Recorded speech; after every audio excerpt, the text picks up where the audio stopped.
Good morning, replay viewers. Let's see who tunes on in. I see Joe Hernandez is the first one in the room, and Activity 79 over there in Sweden. Welcome. Good to see you, Margie Blah and Travis Weeks in South Africa. Robinson Lopes checking on in. Good morning.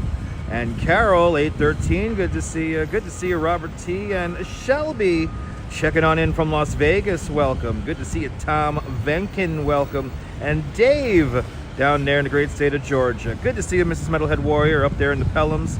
And Phyllis 2284. Welcome. Hala is checking on in. Good to see you.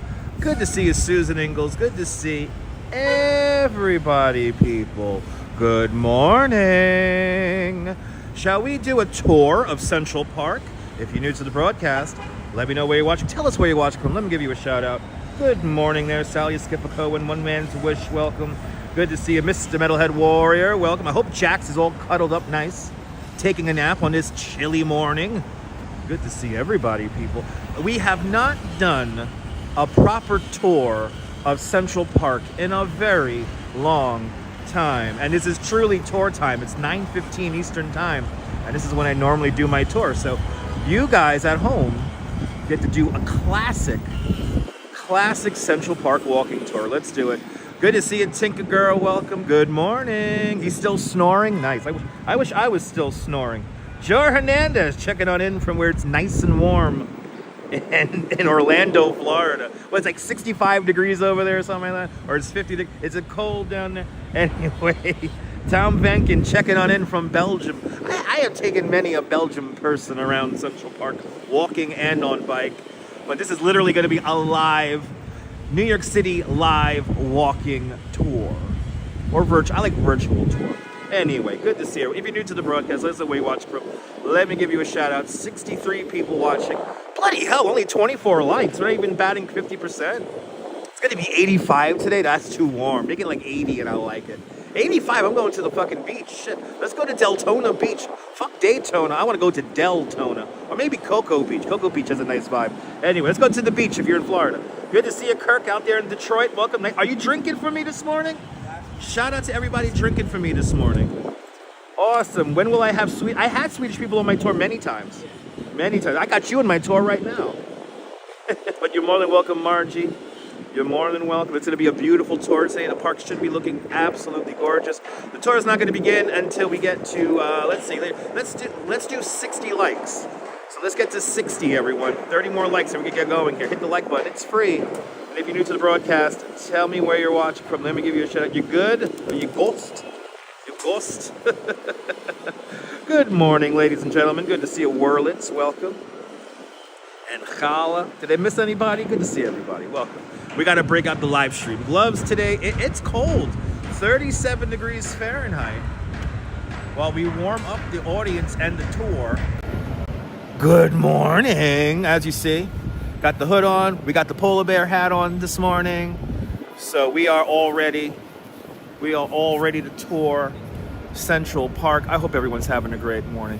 Good to see you, RJ, up there in Colorado. Welcome. Good to see everybody, people.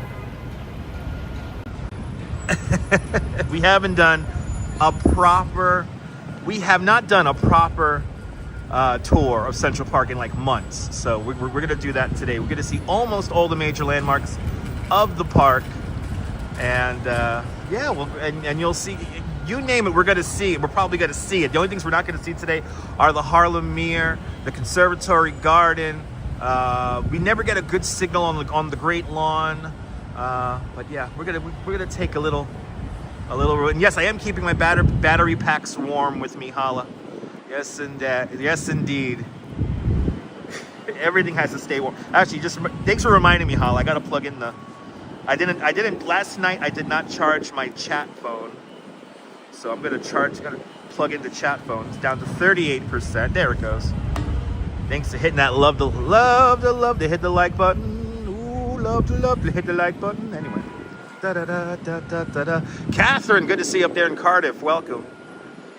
Eat coffee. I just finished my coffee. I had a hot coffee, sausage, egg, and cheese on a sesame seed bagel. It was delicious. Good to see you, Flo. Welcome. Happy Monday. That's right. Happy Monday. Start of a work week. 37 degrees Fahrenheit. Winds gusting up to 20 miles an hour. And the weather bug is in Central Park. For my after tour coffee, Tom Vankin with a €5 super chat. Tom, thank you so much for the very generous $5 super chat. Thank you so much for today's $5 club. Much, much, much appreciated with a big $5 super chat. That's my coffee. That's my money for after the tour. That's my coffee, man. Thank you so much. Thanks for being the 40th like, Julie BOG. Good to see you. And Sean of Bagels and Walks. Everyone follow Bagels and Walks. Fantastic content creator, live streamer out there in right here, Upper East Side. Everyone follow Bagels and Walks. Sean, I can't thank you enough for all the help and guidance you have given me. You and Gabe, the walking commuter, Gabe answered a couple of questions that I couldn't figure out, but thanks to you and Gabe. And by the way, Sean, thank you for getting my mind off the nonsense. I really do appreciate you. You have no idea. If you drink a beer, I'll buy you a beer, or I owe you a beer or a coffee, whatever one you want. But Sean, thank you so much. Or a hot chocolate. I hope Mama and Baby Bagel are doing fantastic on this beautiful Monday morning. Vamos Gatos, good to see you. And Catherine McKay checking on in. Good, the other Catherine. Good to see you, Catherine McKay. And good to see you, Bill Vick down there in Tennessee. Welcome. But Sean, I can't thank you enough. Sean might have saved me a lot of money. And I want to get that all set up like by the end of the week. So thank you, Sean, and a big shout out to the walking commuter. Gabe, thank you so much for all your tremendous help. But you like these early live streams? I know, I was about to say, this is good for the European audience being on at this time. So maybe this will be a regular thing. Oleg Zygnievevs, Slava Ukraini, good to see you, welcome. Classic, if you're just joining us, you're going to see a classic New York City walking tour. If you don't know, I am a licensed New York City tour guide. I've been a tour guide here in New York City full time for the last 15 years. And this is my second office. My main office is the Brooklyn Bridge, but my second office is Central Park. And but a shout out to all the beautiful people in the streaming community. I really do appreciate all the beautiful people in the streaming community. It's a beautiful thing. It is, and I'm truly humbled by all the love I get from people like Gabe and the walking commuter and all you guys watching. And this is our extra extended motivation. We'll do it right now, Margie, just for you. This is like the morning motivation, but you get a walking tour. So hey, even if you hate me, listen, I love you, okay? I love you. I only want the best for you, and I want you to succeed in whatever endeavors that you want to do. You have the power within you. You are the creator of your own destiny. It's up to you and only you to make what you want happen. So now is the time. It's change time. It's time to hit it up right now and make the best of it on this beautiful Monday morning. Hey, is it 9:22 Eastern time in the morning right now where you are? Get going. Let's do it. Let's take care of business. And hey, if you can't take care of business, well, can I at least take your mind off of stuff? I have a studio audience, by the way. Hey, how you doing? Good to see you, Mish45. All the Tennessee people love me, and I love you too. Two more. No. We need 7 more likes. We need 7 more likes, and we'll do an actual walking tour of Central Park. We're here at the Apple Store, 59th Street, 5th Avenue. I use it for only the bathroom. Good to see you. Oh my good, Apple Martini NYC. Good to see you. Good morning. Morning. Good morning, Juicy. Oh, sorry. Good morning, Apple Martini. Welcome. I was having an awful lot of fun last night hanging out with Danette and Anthony. Such a fun stream. I completely forgot about all the themed confectionery goods from Entenmann's. Anyway, watch out for them Disney characters. Oh no, I will not hug any Disney characters. But I'm doing great. I hope you're doing great. We have 62 likes are in the box. Investigator, good morning. Taking care of business, that's what I'm talking about. Take care of business. That's right, hit that like button. Help the channel grow. Let's do it, ladies and gentlemen. Let's enjoy an amazing and beautiful walking tour of Central Park. Let me get my second chat phone here situated. And then we get into the parks. And what we're going to see, good to see you, Ronnie Eahora. Welcome. Good to see you, Ronnie. Good morning. We're going to see, let's see here. We're going to do Gatsbo Bridge, the Dairy, Wallman Rink, the Mall, Angel of the Waters, Alice in Wonderland. I think we'll climb the hill and head up to Belvedere Castle, and then we'll head back down towards Strawberry Fields, and then we'll come on down the west side, and then as a bonus, we'll continue on. We'll make our way back here to Fifth Avenue, and we will, besides walking Fifth Avenue, we will see the Christmas tree. We'll see the Christmas tree under scaffolding with care, knowing that hopefully you paid your cell phone bills and credit card bills with care. Good to see you there. Gina G. Good to see you, Gina G. Good to see you. Just curious, how often do I have to renew my license? Every 2 years. Every 2 years. Every 2 years. You got to renew your license, and then you get put on a list so people could look you up. I am just short of a star-rated guide. Just short of it because I missed like 2 really important questions. Love the Gatsbo Bridge, Carol? Yeah, me too, Carol. Love to see the ice skating rink? You're gonna see the ice skating rink. All right, let's get going. Let's get going. It's cold.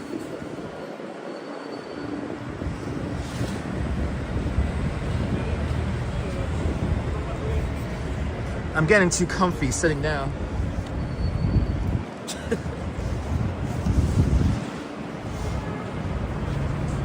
I'm getting too comfy sitting down. Yeah, no, there's going to be plenty of stones left turned because we're not going up to the Harlem area. All right, kids, let's do this. Let's do this. Who remembers this building being called the GM building? That's where we begin today. That's where we begin today. I hope everyone's having a great Monday morning. Nice and chilly here in New York. Look at it, warmed up 2 degrees. We warmed up 2 degrees already. Norm out there in Bangor, Pennsylvania, welcome. Plaza Hotel, right there. Beautiful Christmas display inside. Okay, now, this is the fun part. What intersection do we use to cross? Good to see you there, Stefan, up there in Rochester. Y'all been having beautiful views of the Northern Lights up there in Rochester. Yo, everyone who got to see the Northern Lights last week, I'm a little jealous. Good morning, Coney Island Jim. Good morning. Welcome on in. Okay, everybody wants to cross. Fuck you. Should have waited. You should have waited. Anyway. Right, remember the GM building, right? Well, Jack Warner, our CDO, when Jack Warner was oh my goodness, the investigator, let's go! With a $10 super chat. Investigator, thank you so much with the very generous $10 super chat. Thank you so much for joining today's $10 club. Much, much, much appreciated. With a big $10 super chat. I'm trying to be the best, but I will never consider myself the best. That's the Scorpio in me. I know there's somebody always better than me, so I will never take the title of the best. I'll try to be unique though. Anyway, Fifth Avenue people, you probably hear a little bit of a breeze on the microphone. Probably hear a little bit of a breeze. By the way, we're starting off the tour with weird art. Not this guy, Sherman here, General Sherman, marching off to battle. This is not the weird art. It's beautiful art. Classic art. Facing off against... Look at that view of the plaza. Bloody hell. This fucking city is so pretty. This city's pretty. But good morning, Mish. Michelle K, good to see you. Did I miss anybody? Good to see you. Hope I didn't miss anybody. Good morning, people. Good morning, people. Good morning. Now, I haven't shown this piece of art yet on the stream. I think we might have once actually come to think of it. No, I think we did once. But I've seen it many, many times. I've had time to contemplate it. Yeah. And I don't know, this looks like a big bed bug on her face. I'm sorry. Yes, there is a tank named after him. Yes, it's true. Okay, this is called First Sun by Mantra Al-Quadori. And touch the red button. I don't know what that is, but thank you so much. Touch the red button with I could just say $12. Thank you so much for a very generous $12 super chat. Thanks for joining today's $12 club. Much, much, much appreciated with a big $12 super chat. We have random people yelling over here. What kind of dollar symbol is that? Wow, look at this. Look at the shine up the building. Oh yeah. We got somebody screaming. Oh, we gotta have to be careful here. We gotta have to be careful. We have a character here. Hold on. Oh, it's Israeli money. Awesome. It's Israeli money. That's good. Hold on, people. We have a really unstable character over there. He just made a beeline to me. Hold on. I'm gonna have to hide behind shit. All right. So touch the red button. Thank you so much for the 12. Let's see. Is that Israeli lira? Super chat. Thank you so much for today's 12 Israeli lira club. Much, much, much appreciated with a big 12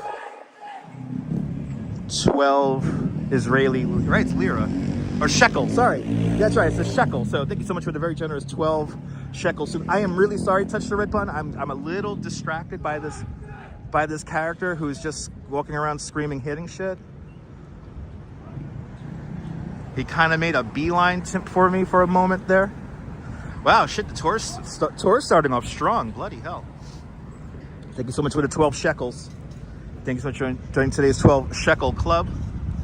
Much, much, much appreciated with a very generous 12 shekel super chat. Okay, we can get back onto the show. We don't need another hero. Yeah, exactly. Don't make eye contact. It is a weird statue. Yeah, it is kind of a weird statue. It's I swear it looks like a bed bug on her face. It looks like a big bed bug on her face. Anyway, Manira Al-Quadiri, First Sun. Ooh, look at the pigeons. Ooh, yay. Anyway, Pia Lorena, good to see you. Okay, luckily he's going that way and I'm going the other way. That was like really scary for like 2 seconds. He is just walking around screaming, punching shit, and hopefully not punching people. Anyway, good morning, Pia. Welcome. Let's do this. Let's get into Central Park. Let's get into the park. 27,000 trees, 9,000 benches, 142 miles of drainage pipe, 58 miles of pedestrian pathways. We're going to walk about, I don't have the activity tracker turned on, but we're going to walk about, I think we're going to walk about 4 miles. We're doing the standard tour here. Black Queenie, welcome. Autumn's last moments here in the park. That guy's a little scary. I will be safe. Thank you so much for becoming a channel member. Thank you so much for having faith in me as a content creator.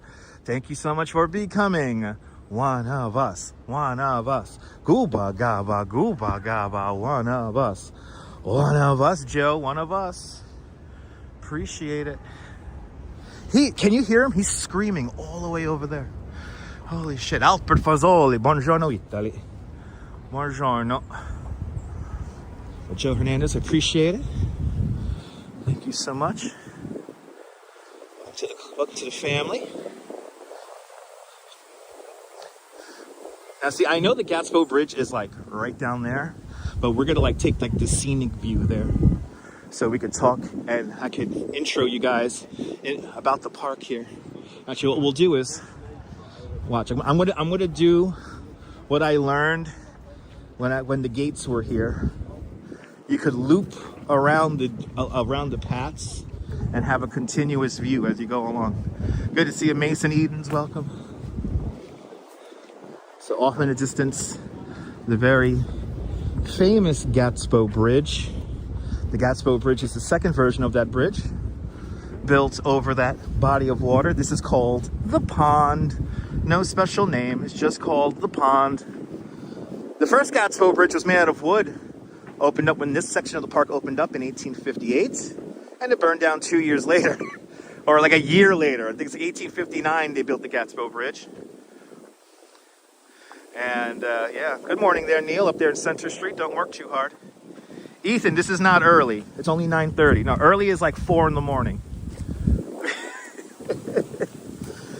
Anyway, so this, if you notice, and I'm going to mention this as we go along, a lot of the structures here in the park are made of rock. It's Manhattan schist, the bedrock foundation of Manhattan Island. And the structures are actually built with the refuse rock. So we used 266 tons of gunpowder to shape the glacier rock here in Central Park. And when we did that, we moved around some 2.7 million cubic yards of rock and debris. And with that leftover rock, we built bridges like the Gatsbo Bridge. Esteban, welcome. It's early for you, Carol. I feel you, Carol. I feel you. Soho Joe, good to see you. Welcome. So all this is, it's crazy to imagine. This is all man-made. 11.5 million cartloads of topsoil creates Central Park. Construction for Central Park begins in 1855. This lower part of this section is the first section to open in 1858. And then they open up sections moving north all the way up to 110th Street. The full park is realized by 1872. And then we were still building structures and landscapes in the park up until the 1890s. But the park has always been evolving regardless. So a beautiful crisp morning, Melissa Banks. Good to see you. Welcome. Hey, what we're gonna do is we're gonna walk around this section here. This is like 6th Avenue right over here. We're gonna walk down towards 6th Avenue. We're gonna stay in the park, then we're gonna go up and over the bridge and then up to the dairy. So, like I said, classic walking tour today. Good to see you, Kevin. Welcome. Miles, good to see you, Miles. Good morning from Vegas. Hells yeah, you got to start your week in Central Park. And you are going to enjoy the 27,000 trees, 9,000 benches, 142 miles of drainage pipe, maybe a duck or two. We got some ducks. Wow, that's like screenshot stuff right there. Look at that. That's like screenshot stuff. That's cool. By the way, that's a Central Park South Tower that's reflecting on us. That is the tallest residential building in the world, featuring the world's highest private residential apartment. Sold for $235 million.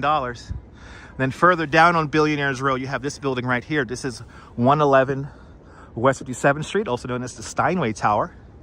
The narrowest skyscraper in the world with a width-to-height ratio of 1:24. Kind of crazy. Kind of crazy. Yeah, right, nice reflections. I think we're gonna get some nice light on stuff in here this morning.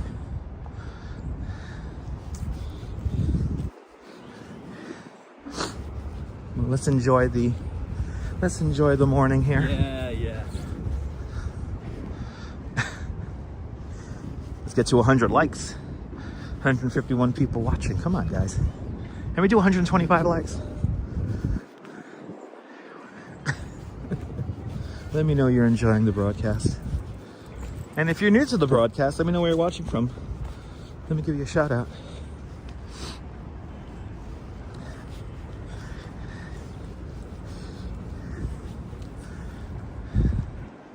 Another early stream there, Autumn. Good to see you. Good morning. Good morning, Autumn. Good morning.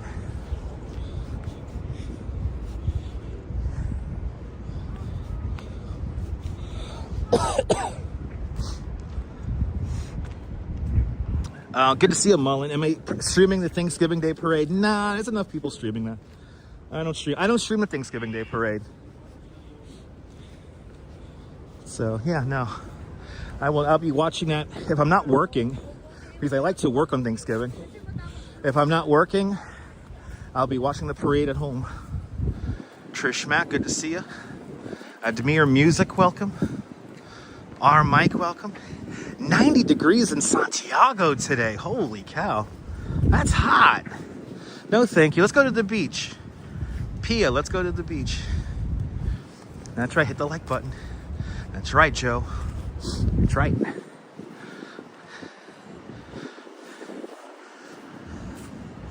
How pretty that is. Yay. Yay. Kaz Cats, good to see you. Welcome.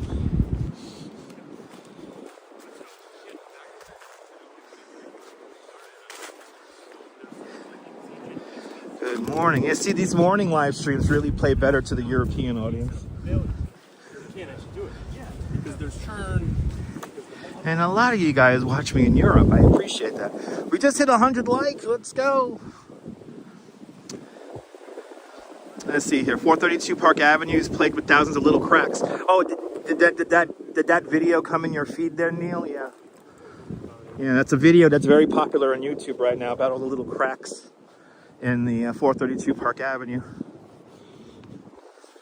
You know, it's all like, what's it called there? It's concrete.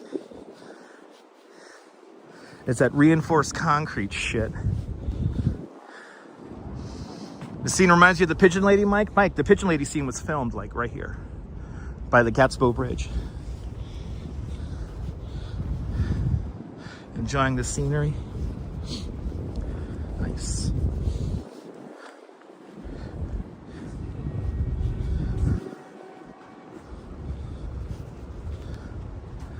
Barbara C, good to see you. Welcome.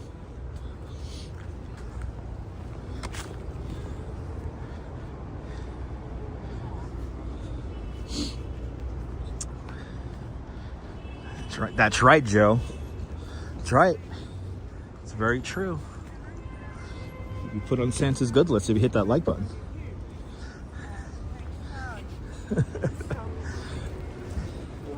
And when we get a view of 432 Park Avenue, we'll talk a little bit more about that building you can't pay me to live in.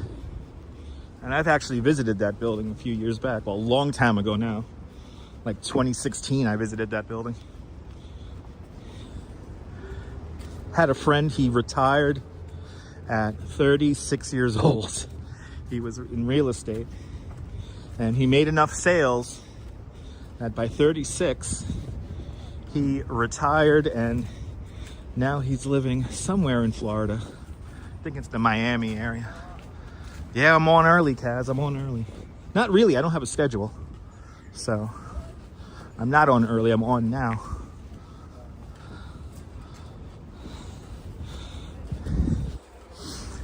The Hallett Nature Preserve is off here to our right-hand side here. Santa hasn't liked you since you pulled off his beard when he was 10. He's still holding grudges for that long? Bloody hell. That's sad.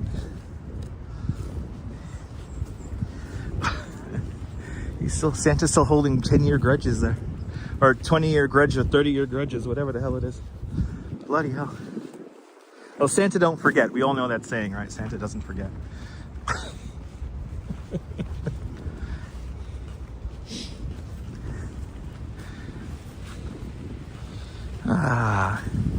Haven't done this in so long. I forgot what it's like. I forgot what it's like to do walking tours in here. Look at the leaves falling, so pretty. Ange, good morning, Ange. Welcome.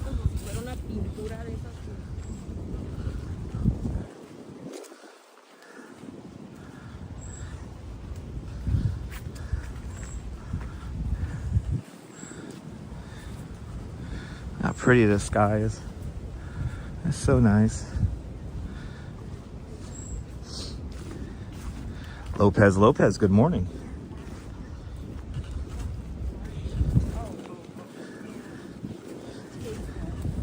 Keep on thinking about what it's going to be like when the snow hits. I saw a video of a long-term weather forecast for the Northeast, and colder. It's going to be colder than average, which means snow. Cyclone Joe. Good morning, Cyclone Joe. Welcome. welcome, welcome.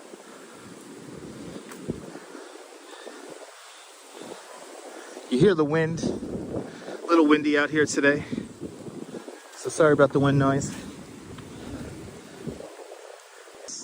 Here in the park, the gates of Central Park Art Project. I really know how to get around. Anyway, entrance to the Hallett Cove Nature Preserve. Yeah, bring on the snow, right? Privyet, welcome. Where am I? It's in the title.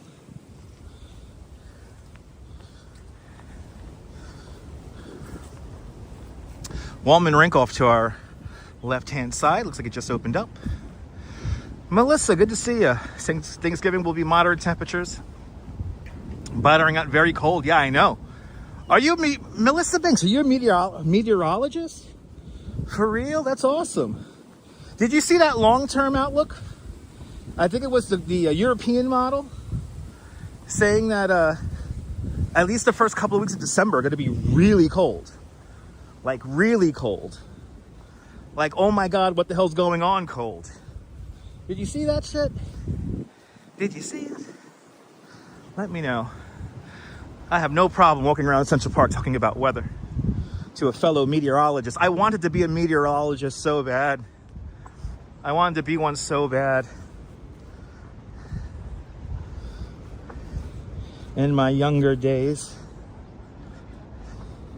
Bloody hell, it's pretty here in the park. It's pretty. Coming up to the Gatsbo Bridge now. Yeah, right? Yeah, it's gonna be cold. It's gonna be cold. Moderate precipitation. I think any precipitation we're gonna get is gonna be snow. If it does shake out that way. I mean, right now, if it was lightly snowing overnight. Here's Gatsbo Bridge. It's funny, in Home Alone 2, Kevin goes running over this bridge, and then the next shot is Washington Square Park.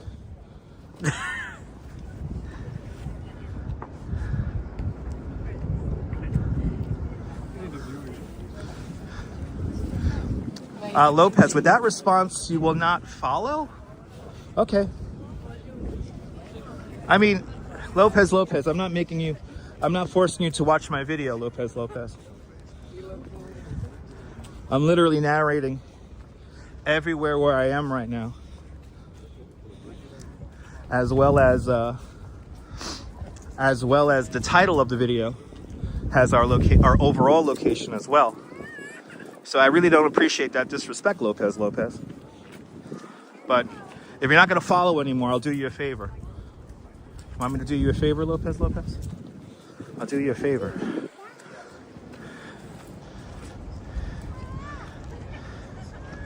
Look at that beautiful view of the Plaza Hotel.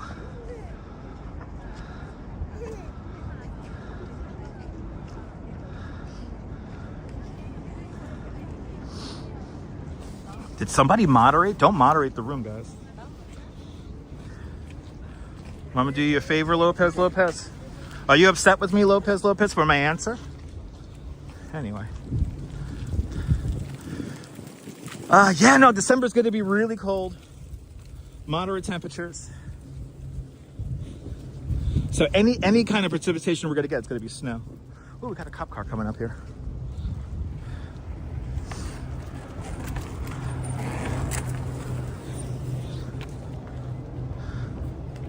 Nowhere good? Okay.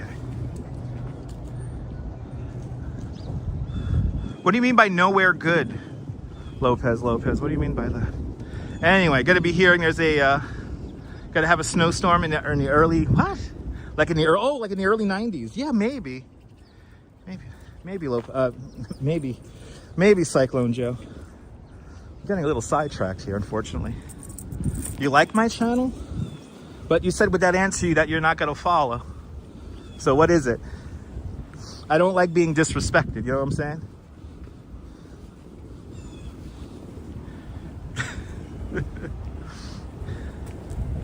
Yeah, no, Mr. Metalhead, I think people as of late like to get salty for the sake of getting salty. So I have decided to be as savage as possible and throw the salt right back. Kevin, my My weather bug doesn't work like that anymore. You have the weather on the screen, so that doesn't work anymore. You have weather on the screen in the lower right-hand side of the screen. 39 degrees Fahrenheit. And that is Central Park. That is Central Park. That is Central Park.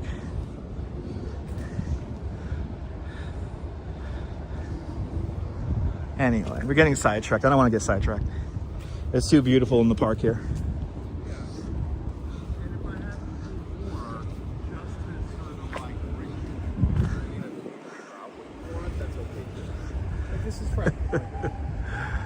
Yeah, 39 degrees Fahrenheit. It's in the bottom right-hand side of the screen, guys, if you can't see it.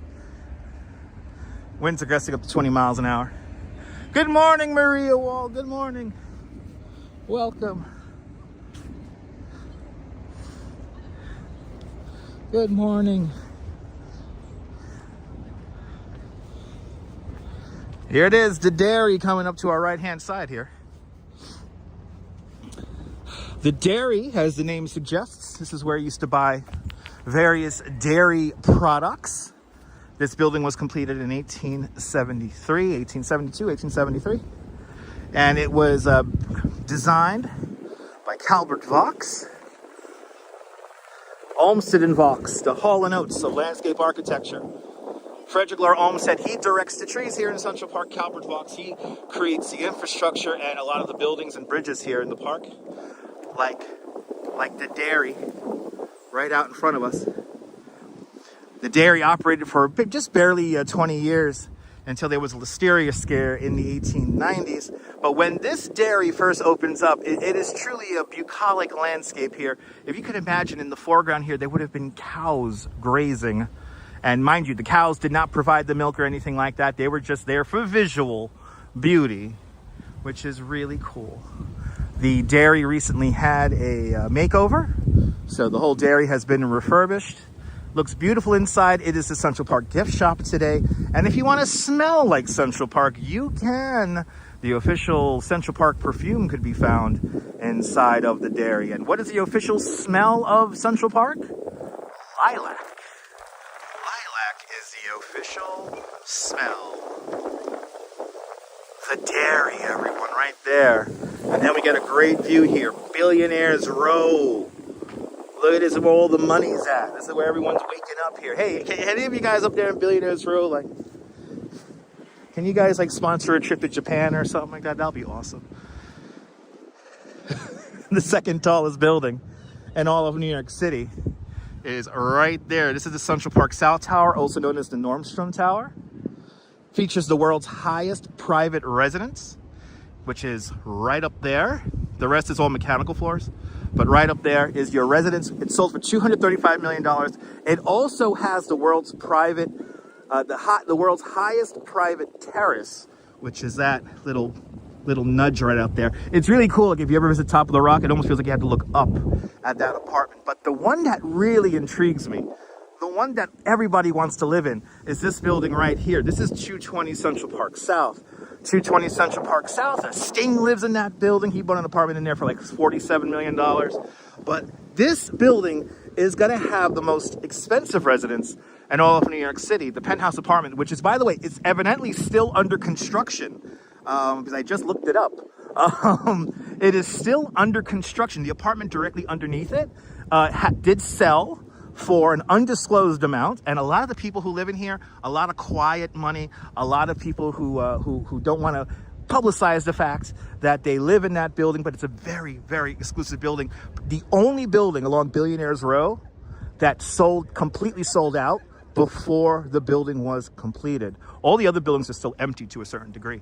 But now let's look into the penthouse apartment of 220 Central Park South, because this is amazing. It has a terraced living room, or great room, featuring 40-foot high windows. Good to see you there, Jerry. Welcome. So let's take a look at it. Look at these windows.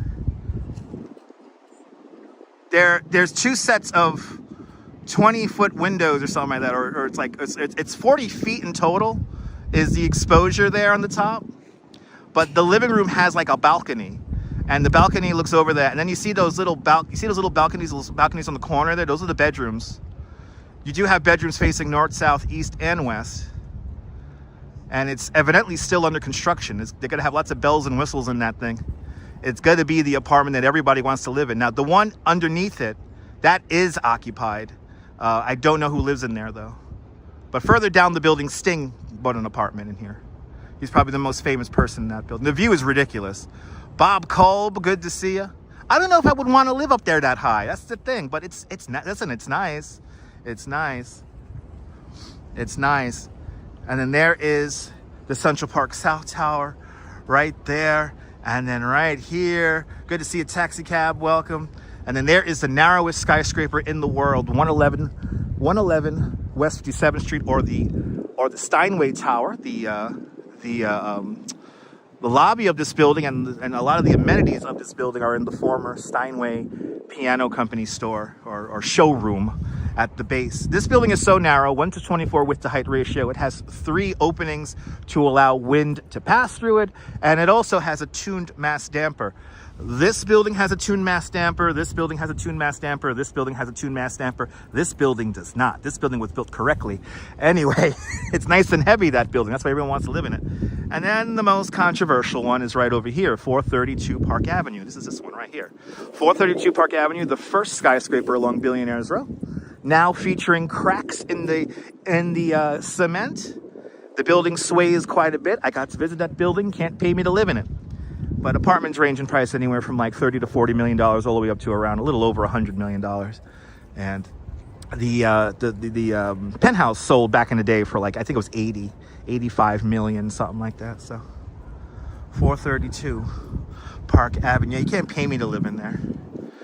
You can't pay me. Billionaires Row, people. Billionaires Row. Let's head up. Let's head up. We're slowly making our way in the tour. Coming up next, we do have the mall coming up, Angel of the Waters Fountain at Bethesda Terrace. Also Alice in Wonderland. Later on in the tour, Belvedere Castle and Strawberry Fields. Good to see you, Arjan. Welcome. If you want a cup of water, yeah, it will evaporate, exactly. Good morning, e-bike Mike. Welcome. Good morning.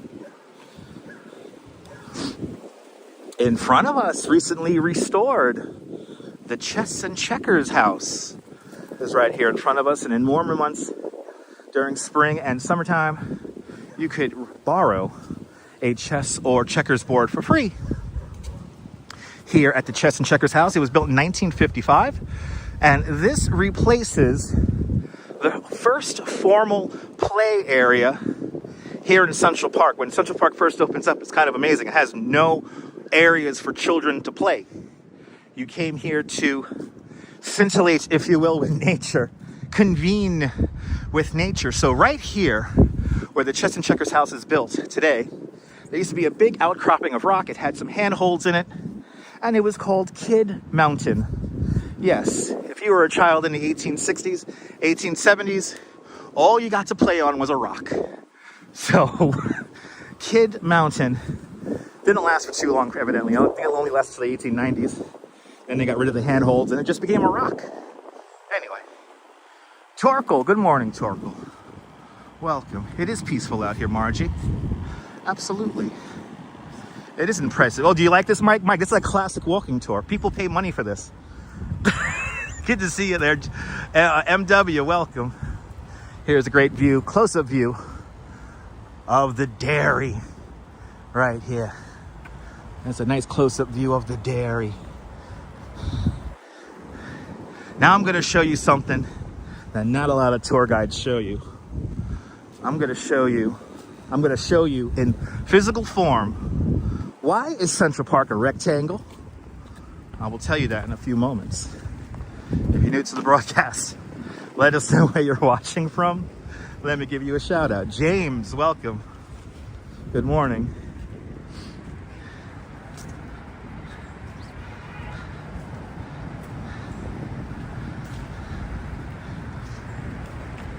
So why is it called the dairy? So it's called the dairy because they used to sell dairy products in there, Melissa.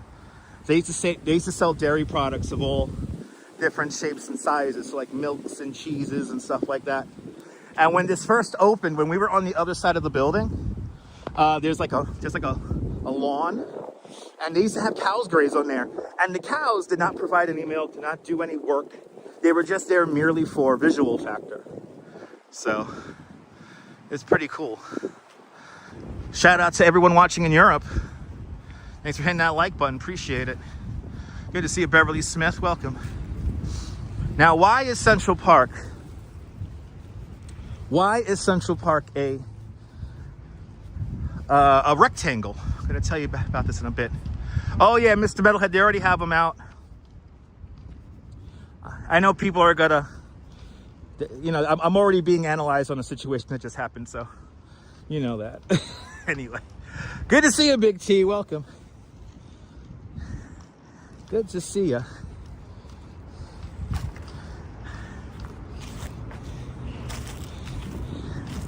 Good to see you, Big T. Welcome. All right, so now we're walking along this glacier rock here. Now, Central Park is a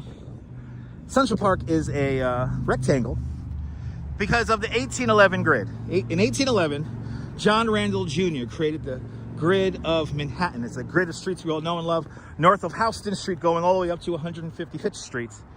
And when the grid plan was put in place, the city just exploded in growth. And in the 1830s, 40s, the city is almost doubling in size. And by the way, the city was just Manhattan Island.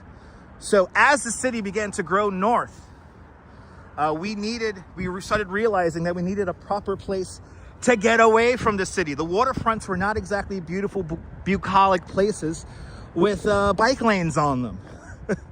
They were industrial waterfronts. There was a lot going on along the waterfront. So if you needed a break from the city life, you had to get out of the city. And when you're out of the city, it was a pretty barren landscape, especially here in Manhattan. It wasn't the best of land to wander around in. Not really very much nice nature. So they begin talking about building Central Park. William Cullen Bryan begins this whole lungs of the city concept, and you know, he's talking about that we need a park, we need a place for people to get out of the city. And officially in the 1850s, it really gets moving. In 1853, they award Frederick Law Olmsted and Calvert Vaux. The Greens Award plan officially wins the bidding process for the creation of Central Park. And then basically they figure out that, okay, it's going to be Central Park. See, some of the original ideas for Central Park was it was going to be along the East River in like around 75th Street, but it was a far too small plot of land at the time that they were going to be able to acquire.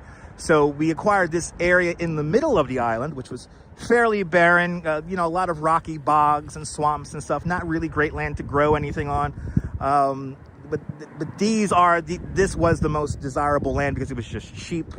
So we bought it right here in the middle of the island, and this is why it is a rectangle, because of that beautiful grid plan of 1811. But when they planned out the grid between 1811 and 1812, John Randall Jr. and his survey team went out across Manhattan Island, and they went to every single major intersection of the grid plan, and they placed either some kind of a stone marker, or if it was in the rock like it is here, they would put here an iron bolt they would put right here. So from we surmise this is 1811, and also we know that this is a grid marker bolt because it is cemented with lead. It's cemented with mercury, and maybe John Randall Jr. himself planted this stake in the rock. But ladies and gentlemen, welcome to the intersection of 65th Street and 6th Avenue.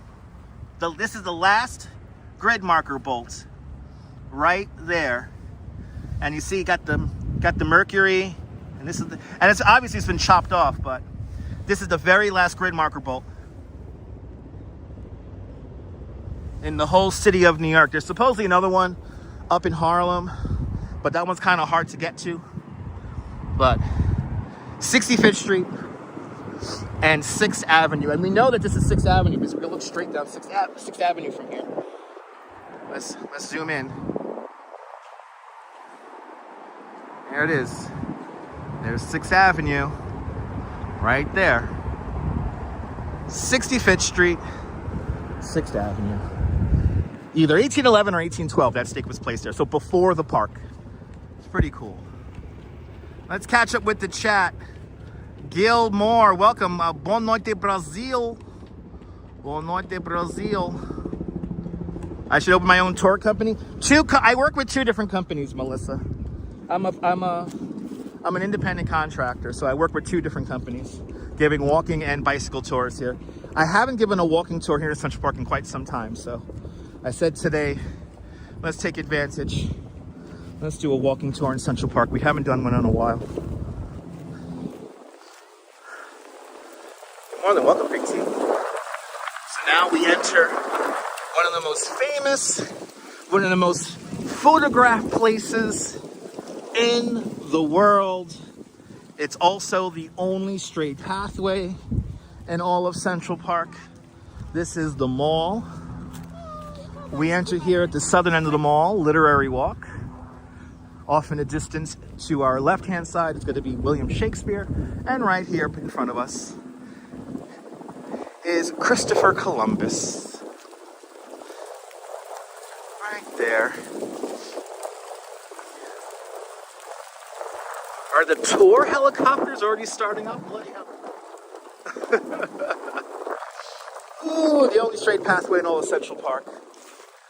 And this is one of the largest groves of great American elm trees outside of Washington, D.C. Ooh, it's windy. Good to see you, Jim Wolf. Welcome. In this grove, we have just short of 400 great American elm trees. A lot of these elm trees, it's their 3rd or 4th planting in this area. We have a very highly bug-resistant version of the great American elm tree that was basically created here in Central Park over the years. And, you know, great American elm trees were decimated by Dutch elms disease, so there's not too many of these trees left around the country, except in certain places like here in Central Park. And that's because the city grew up around the park. The city grew around the park to keep that little bug out of here. And so a big shout out to the over 300 horticulturists who manage Central Park throughout the year. But yeah, exactly, Joe. I appreciate that, Joe. Good to see you there, Dwayne. Welcome. It took over 60,000 day laborers to build Central Park, and most of these were newly arrived immigrants from Ireland and Germany, and a lot of them lived all the way downtown in the 5 Points. And unfortunately, African Americans, 3 black people were barred from working on the site because they deemed that the work to be too good for those people, and also no women were employed building Central Park, except for to clean the offices of the associate engineers and architects. So, so a little crazy. This is also one of the first places in the United States where you had that battle between native-born people born here in the United States, and people coming from another country and taking jobs, if you will. The Irish and German day laborers were willing to work for a little bit less price, so that's why they got a little bit preferential treatment when it came to acquiring the jobs of building Central Park. That's true, Mr. Metalhead. That's true. But let's head into the park. We begin here with 2 notable Scottish authors and writers. To our right-hand side, we have Sir Walter Scott. But to our left-hand side, the more famous ones, Robert Burns. Sir Robbie Burns has a day down there in Scotland. He has a holiday. And he wrote a song. May not have heard his name before, but you definitely heard a song he has wrote. And we'll be singing it in a couple of months. He wrote Auld Lang Syne. To all acquaintance be forgot. That's his song. Robbie Burns. Anyway. But the elm tree turns a lot. Yes, indeed, Dwayne. Yes, indeed. Now, for many, many years, we've had statues of famous men. A famous dog was also... Actually, we got to go see the dog. Let's go see Balto after this. Since we're talking to statues, we'll go say hi to Balto really quick. But recently, We finally got a statue of actual women. And this is officially my favorite statue here in Central Park. It was unveiled on the 100th anniversary of the ratification of the 25th Amendment, allowing women, or giving women, the right to vote. Here is the Women's Rights Pioneers statue. Three of my favorite women here, Sojourner Truth, Susan B. Anthony, and Elizabeth Cady Stanton, going over their articles of sentiment. Yeah, it's only 5 years old. How crazy is that? I'm gonna show you guys a QR code. Get ready to scan the QR code because you could make the statue come to life. We have 3 statues of men. We have 8 of women. If you count this as There you go. She just read out my favorite fact. I don't know if you heard her. She said, many statues of famous men, but no statues of actual women. Before the Women's Rights Pioneer statue was placed there, it was like, you know, Romeo and Juliet and Alice from Alice in Wonderland, who we'll be seeing later. We'll be seeing Alice in Wonderland later.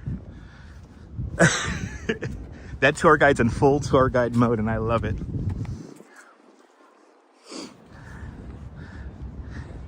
Can you tell I love Central Park? I love this place.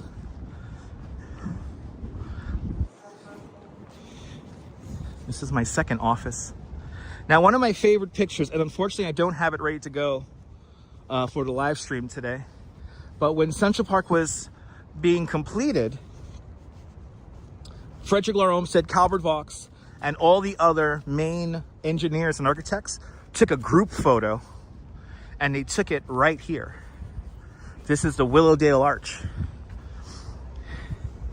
And right as this first section of Central Park opens up, they all gather here using this new technology called photography, and they all stand right there. It's pretty cool. They all stand right there, right here. We could literally recreate that photo. If you find it online, you could recreate the photo exactly, because this is basically not changed at all. Well, it's pretty cool. Yes, indeed, Dwayne. Yes, indeed. Central Park is a town of its own? Yeah, absolutely. It's a town of nature. Or fake nature. It's man-made nature. Yes, here he is. To the indomitable spirits of the sled dog, my favorite dog statue here in Central Park. Here's Balto the sled dog. In the winter of 1985, Balto the sled dog saved the lives of 220 children in Nome, Alaska. He was the final dog of a 32-dog sled dog team that delivered the antidote to diphtheria to the children of Nome, Alaska. He is still on display. He's supposedly stuffed in the Natural History Museum in Cleveland, Ohio. This must be a very famous couple or dog. Ooh, what's going on over here? Cecile, good to see you. This is like a famous dog? Why is everybody here? Thanks for subscribing, Gil. Yo, who is that? You guys recognize him? Or is it the dog? Is the dog the star? I hope the dog's the star.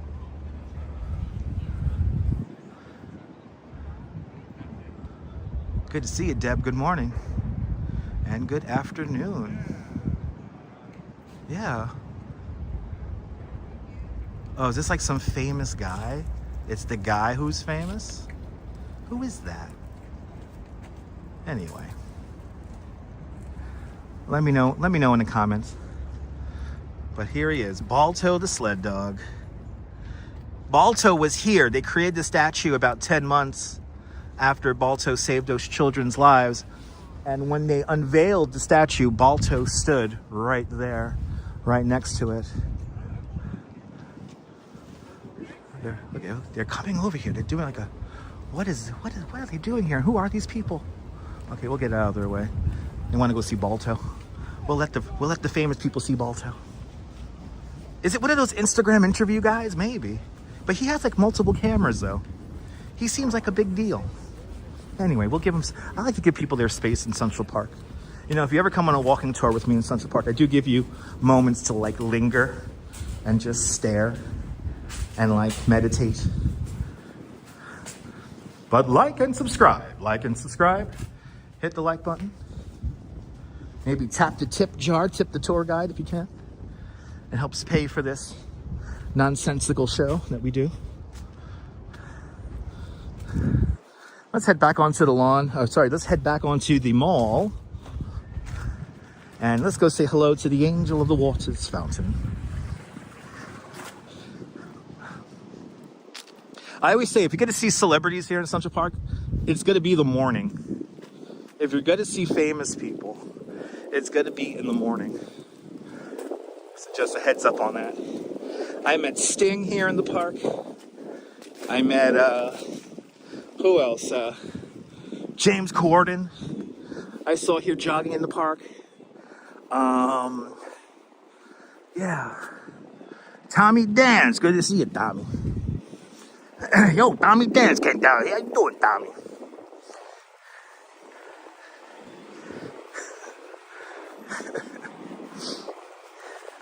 The luckiest dogs in New York come to Central Park. Yes, I met Yoko Ono one very cold winter morning after I did a walking tour. I got to hang out with Yoko for like 20 minutes. I saw her a second time in this section of the park, but it was like a kind of a crowded day. It was like the afternoon, and yeah. Nice. Are you watching in Germany there? Guten Tag, Germany. Watching Home Alone. Hells yeah. Yeah, of course, everyone. I like it when the park is not crowded. And do you like this nonsensical stream? Hit that like button. But this is the mall. This is the only straight pathway in all of Central Park. Now, how you use the mall, I noticed that people, especially on Wikipedia, did not understand how the mall worked. You parked your carriage over there. By the way, the Sheep's Meadow is right over there. But between the mall and the Sheep's Meadow, there is a wide pathway over there. And that is where you parked your carriage. And then you walked over here to the mall to promenade, to show off your wealth. And yeah. I have been on the midnight bike ride in Central Park, Holla. Yes, I have. Yes, I have. There's actually a New Year's ride, a New Year's group bike ride they do here in Central Park, where they go and see the fireworks from Belvedere Castle. It's really cool. I did that 15 years ago? Or maybe longer than that now, maybe 20 years ago. Shit. Yeah, like 2005 I did that. Jesus Christ. Where has time gone? Katya, good to see you, Katya. Natalie. Good to see you, Dinah Lee. Welcome. Yeah, we're gonna go to the castle later on. This is gonna be a proper walking tour of the park. Again, the only major landmarks we're not gonna see today are Conservatory Water and the Harlem Mere. Those are the only things we're not gonna see today. We'll see most of everything. I think the most far north we're gonna go is gonna be Belvedere Castle. But now we're entering the back end of the mall here. Takes you into the heart of the park, the focal point, if you will, of the park. Off to our right-hand side is a Namberg Bandshell, built in 1923. A lot of famous people performed there at the Namberg Bandshell.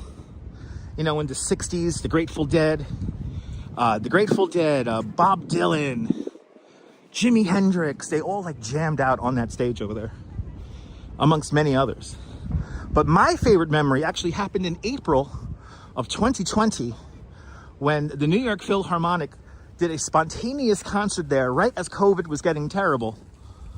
And it was a moment of reflection and a moment of happiness in a very scary and unknowing time.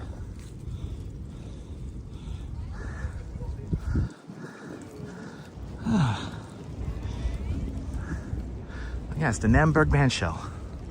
Fairly new, 1923. Now coming up is Bethesda Terrace.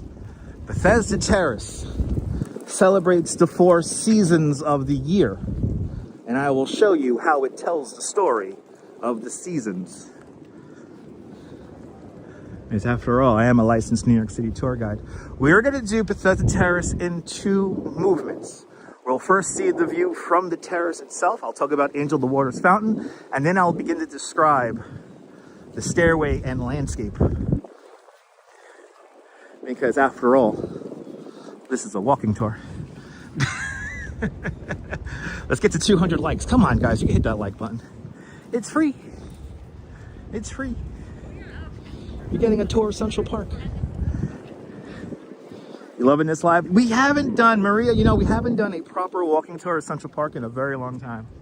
So we were due today. We were due.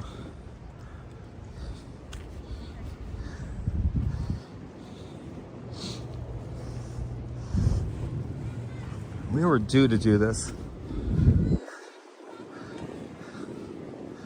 So all this limestone here, all this, all these carvings here. Oh man, I'm blanking on the landscape architect who designed this. Oh shit. Of course, Frederick Lahr Olmsted and Calvert Vaux designed the whole park, but there's a guy who did this landscape in particular.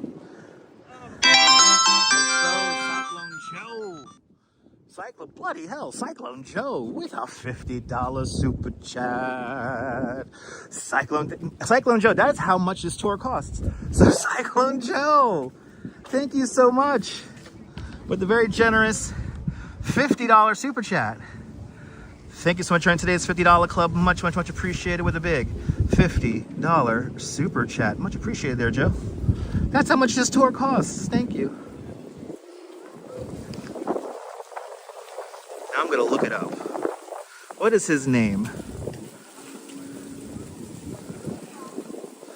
Designer of Bethesda Terrace. Let's see if I had the name correct in my head.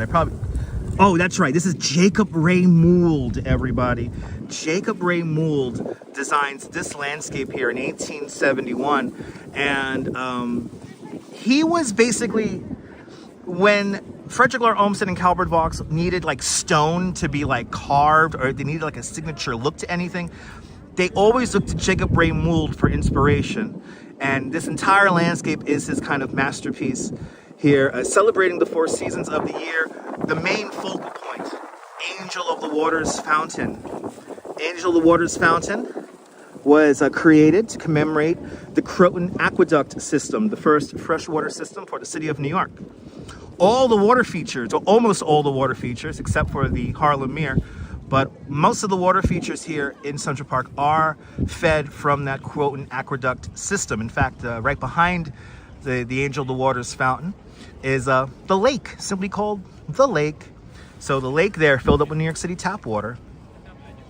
Angel of the Waters, the first public commissioned work of art for the city of New York, designed by a woman, and her name was Emma Stubbins. Emma Stubbins creates a rather ordinary looking angel, not too flamboyant, hand outstretched, blessing the waters of Bethesda. And the statue itself, the fountain itself references the Gospel of John. And extra internet points to know, if you know, what are the names of the cherubs? Oh, Carol 813 with a $10 super chat. Carol, thank you so much with the very generous $10 super chat. Thanks for joining today's $10 club. Much, much, much appreciated with a big $10 super chat. That's right. Take screenshots. Yeah, she ain't no milkmaid, Diana. That's right. She's such an ordinary looking angel. Some people in the New York City press had the nerve to call her the milkmaid. And as you see, she's showing a little bit of leg there. A little bit scandalous there for 1871. But behold, the Angel of the Waters Fountain. Take screenshots. Do me a favor. Sal Muscles, good to see you. And we hit 200 likes. Let's go, people. Let's go. Isn't it beautiful? This landscape looked nothing like this. When they were doing taking survey pictures for the park back in 1853, 1854, they took a picture from this vantage point where I'm standing. It looked nothing like this. There was no water feature here. There was no lake. There was nothing here. It was a scrub barren wasteland of rocky bogs and swamps. Sounds like we have a musician down below. So let's hit it up. And let's give you guys, again, the Central Park experience. We have this skylight here for Bethesda Arcade down below. If you saw the movie Avengers 2, this is where, what's his name, and the other one teleport from. I'm blinking on their names. Please feel free. But this is almost the very center of Manhattan Island. From north to south, Manhattan Island is 11.5 miles long. At its widest point at 14th Street, around 2.5 miles wide. This is the halfway point between north and south. Almost. It's almost the very center of Manhattan Island. But who teleported from there in the Avengers 2? Was it Loki? It was Loki. There you go. That's where Loki teleports from. I haven't seen that movie in quite a hot minute. Thank you so much, Diana. All right, so now as you move around this landscape here, Jacob Ray Mould wants us to focus our attention on these, and they've cleaned up some of these recently, it looks like too. They want you to look at these beautiful etchings in the stone here, in the sandstone. And the four main columns at the top of the stairs and at the bottom of the stairs represent the seasons. So we're gonna go, if you're watching in Australia, I'll show you springtime first, because we love spring. And I cannot wait for spring. It's my favorite season other than autumn. But this right here, this column represents spring. So the roosters are enjoying more light in the day. They're beginning to roost. We're getting our harvests ready, getting ready to harvest everything for the spring harvest. And then right here is the sun. As again, sunlight, and there's sunlight over the landscape. That is the sunlight right there. But here in New York City, it is autumn. So what do we do in autumn? Well, first we have the owl. The owly owl looking at us there. And ooh, we got a little bat over there too as well. And then we come around the side here. And of course you go back to school in autumn, so you got your school book underneath the lamp right there, so you're going back to school, back to learning. And then of course we just celebrated it, Halloween. So you get a witch. You got the witch here flying on her broomstick. You're getting the finishing of the harvests, and of course a little pumpkin, little jack-o'-lantern hiding on in right there. But this is autumn. Now I'm going to show you summer and winter, which are at the bottom of the terrace. It's amazing how many movies were made here, right? Over 275 different movies, TV shows have been filmed here. All right, guys. Now, I'm going to be quiet as we walk through this next section. This is Bethesda Arcade. Bethesda Arcade features the largest collection and amassing of Milton tiles in the world, vaulted onto a ceiling. You could find Milton tiles in places like the White House and the U.S. Capitol, but there's over 15,000 hand-painted tiles you're going to see right now, and we're going to walk underneath those tiles and you're going to experience Bethesda Arcade. Here we go, people. I'm just going to be quiet because I want you guys to enjoy the music.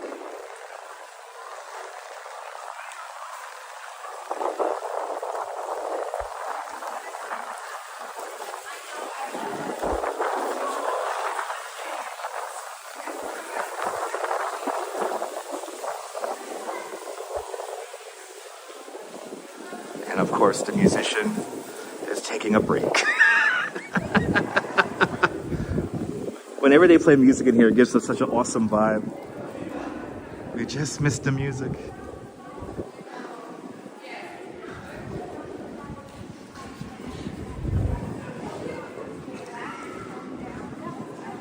Oh, we caught up to the tour guide here. We have caught up to the walking tour guide.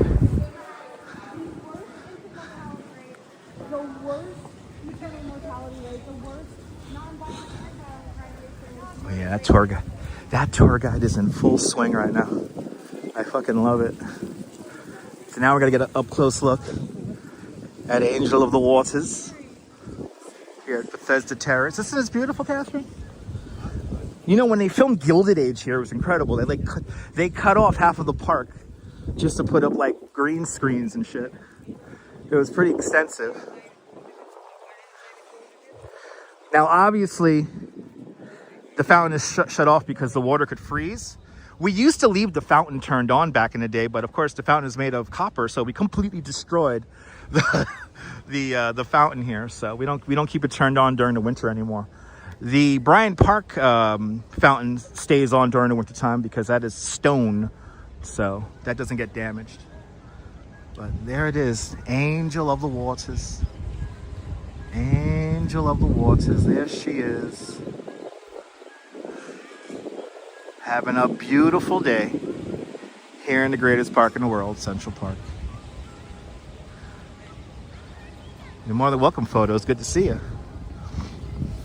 We're doing a walking tour. We're literally doing, and we're kind of catching up with the walking tour guide there, so that's kind of fun.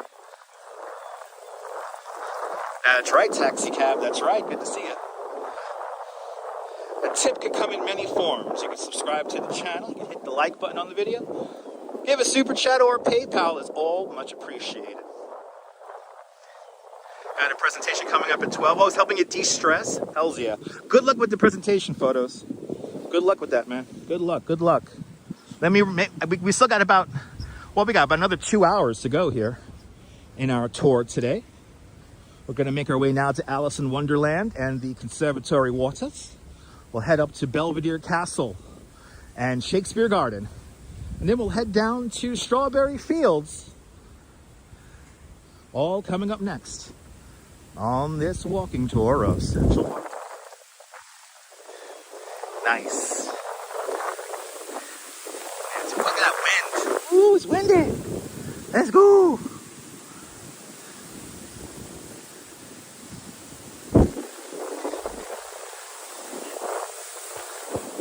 Central Park, one of the first places in the world to use forced perspective to create depth and distance. Off in the distance, you see the twin towers of the San Remo apartments.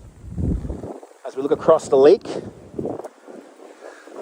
and then straight ahead is the Loeb Boathouse. Loeb Boathouse, it's a new restaurant again from what I hear. I hear good things about the restaurant. I hear good things about it. So I haven't eaten there yet. They used to have, the restaurant that used to be there used to have a wonderful breakfast. So, yeah, the colors are still nice. It's still nice in here. We're getting a little bit of the last gasp of autumn.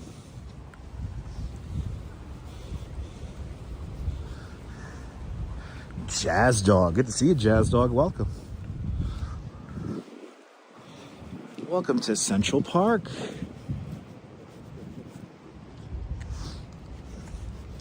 Got to head down through the Trifoil Arch now. Or the Trefoil. I say Trefoil, T-R-E. Now, this is a very dangerous stairway.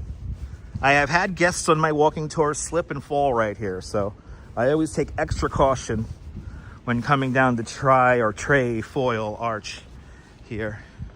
Joe Mooski, good to see you, Joe. Welcome. But now we pass underneath the drive once again. And please remember to like and subscribe. Like and subscribe. Tell your friends.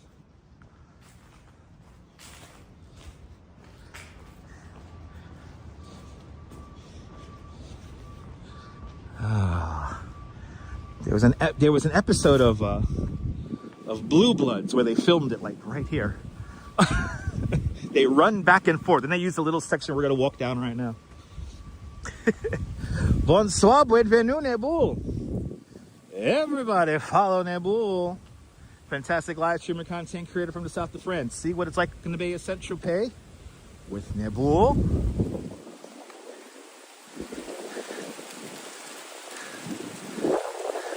Does it appear in a Jodie Foster movie? I don't know what Jodie Foster movie you're talking about. I wouldn't know. Is that the restaurant where Lewis gets chased by the Gozer? No, that's on the other side. That's Tavern on the Green. That's right across the street from the Ghostbusters building. We're going to see that later on. That's coming up, Joe. That's coming up. Yeah, it's a fantastic live streamer when it doesn't rain. Exactly. Exactly. Good to see you, Nibble. The one where her fiance is killed. Oh, I don't know that movie.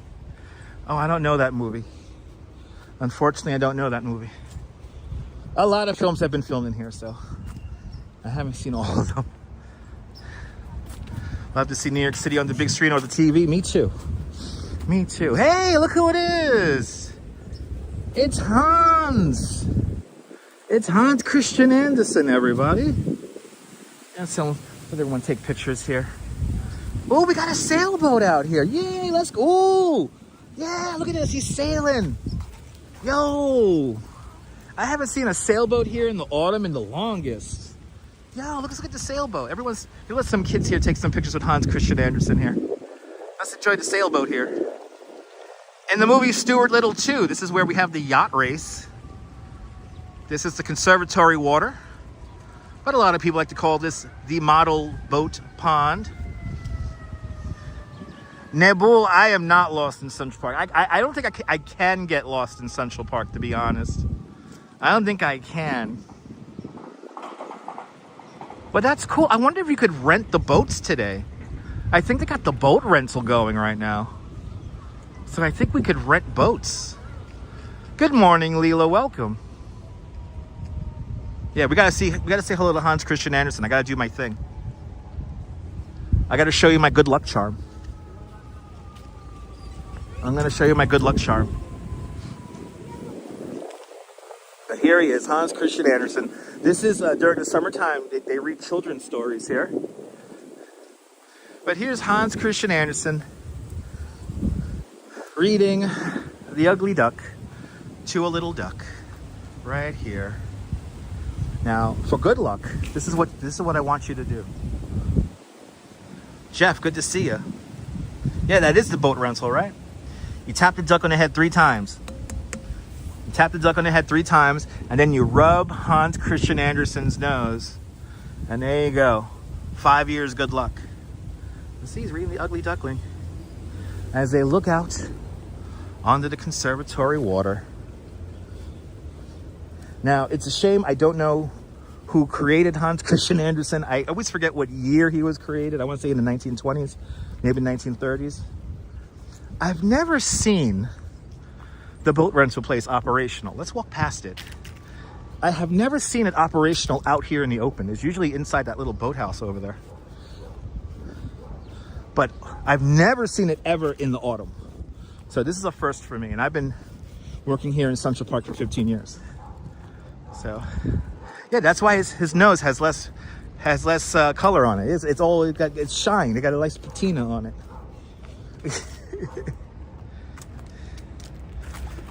There you go, 1956 for real? Wow, thank you so much, Leela. Wow, 1950s. So it was created around the same year Alice in Wonderland got here. Alice in Wonderland is 1955 by Jose de Klieft. Hans Christian Andersen wrote Snow Queen. Nice. Trisha, good morning. Good morning, Trisha. We're at the model boat pond. The conservatory water. Yeah, right. That was a great year for art, right? I didn't realize Hans was that. I know he wasn't like old, but I didn't realize he was that young.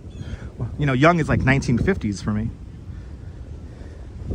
Thank you so much. See, now, Leela, I got that memorized now. 1956. When you think of Alice in Wonderland, think of that park we went to in Long Island. Yeah. Are you talking about, what was at their Westbury Gardens. That was crazy, that place. That was crazy. I tell you, me and the Duchess visited some beautiful sites on Long Island this summer. And I can't wait to get back out there for spring. Ah, is it where the boat club holds those races in the summer? I could see that. I know, right? They have like a boat club here. Like, it's really old. Wow, look at this. They got the. I have never seen this in the autumn. I have never seen this set up in the autumn. Look how cool this is. Some of the little yachts. You could daydream and think you're sailing the ocean. Or maybe sailing little Stuart Little. That's nice. That's cool. See, even on a... Ooh, look at the wind. Even on a chilly 42-degree day, you could enjoy. And by the way, the snack shop is open as well. Usually you have to go inside to get the sailboats. I have never seen them outside in the autumn. And again, a lot of tourists visiting New York, so welcome everybody. If you're visiting New York, now is your time. Now, are you visiting right now? If you have a question for a licensed New York City tour guide, let me know.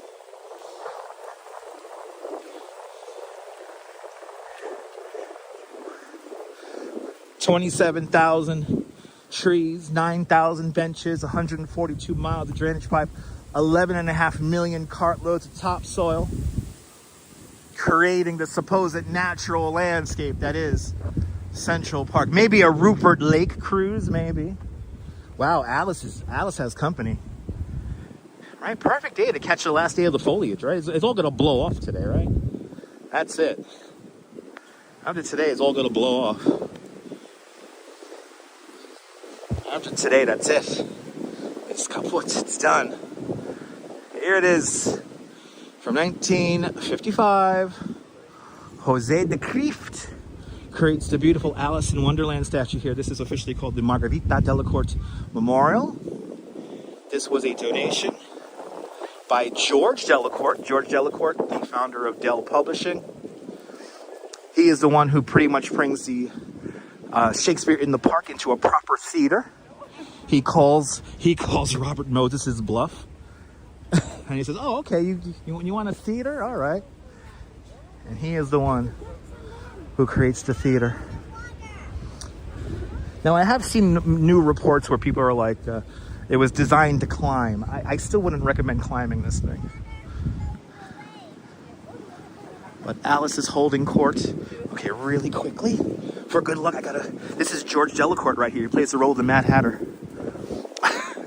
See you later, guys. See you later. Gotta rub George Delacorte's nose. Serge, good to see you. Welcome.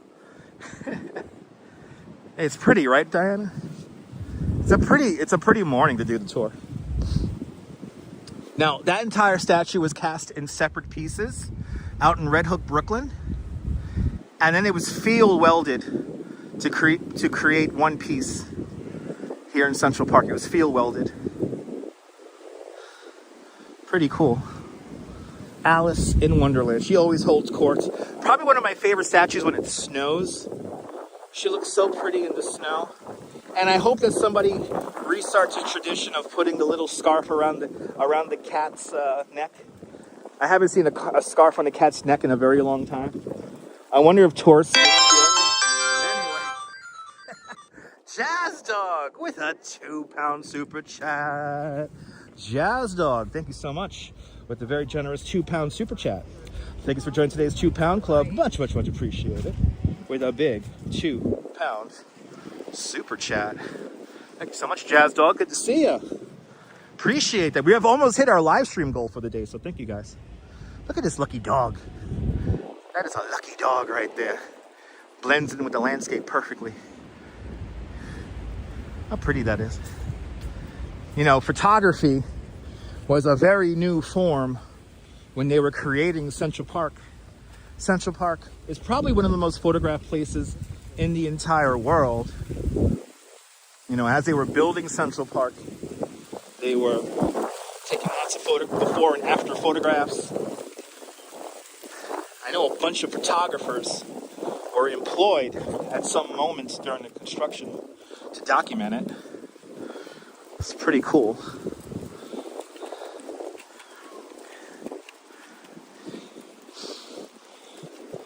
Now we're at about 75th Street. We're still on the east side of the park, but now we're going to begin to make the transition to the west side of the park. So we're going to get to the next, when we're able to make the next left-hand turn, we're going to do that. Here's the Glade Arch.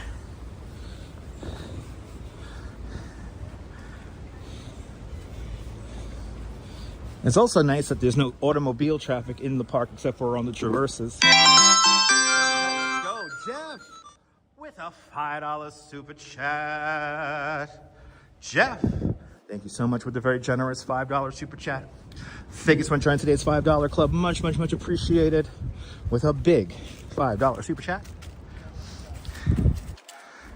Used to live at 78th Street and 5th, so it's nice being here. Awesome, Jeff.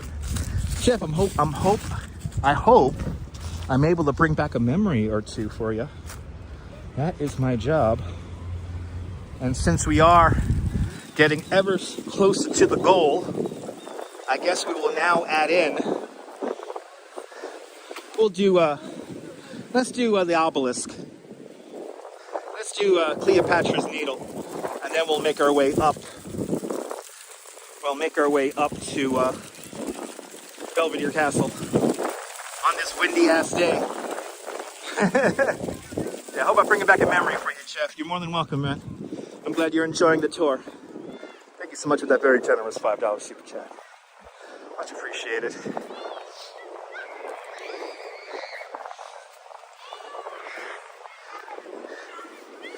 It is a perfect day for a tour, I'll tell you that much. Perfect day.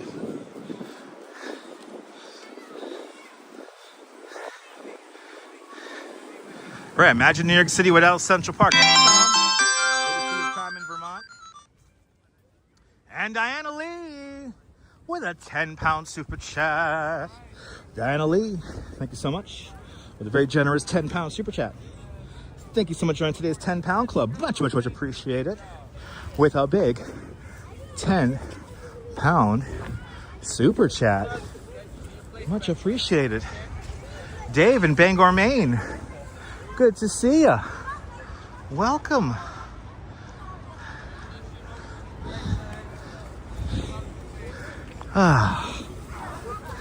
The only building in Central Park is right here in front of us, and that is the Metropolitan Museum of Art.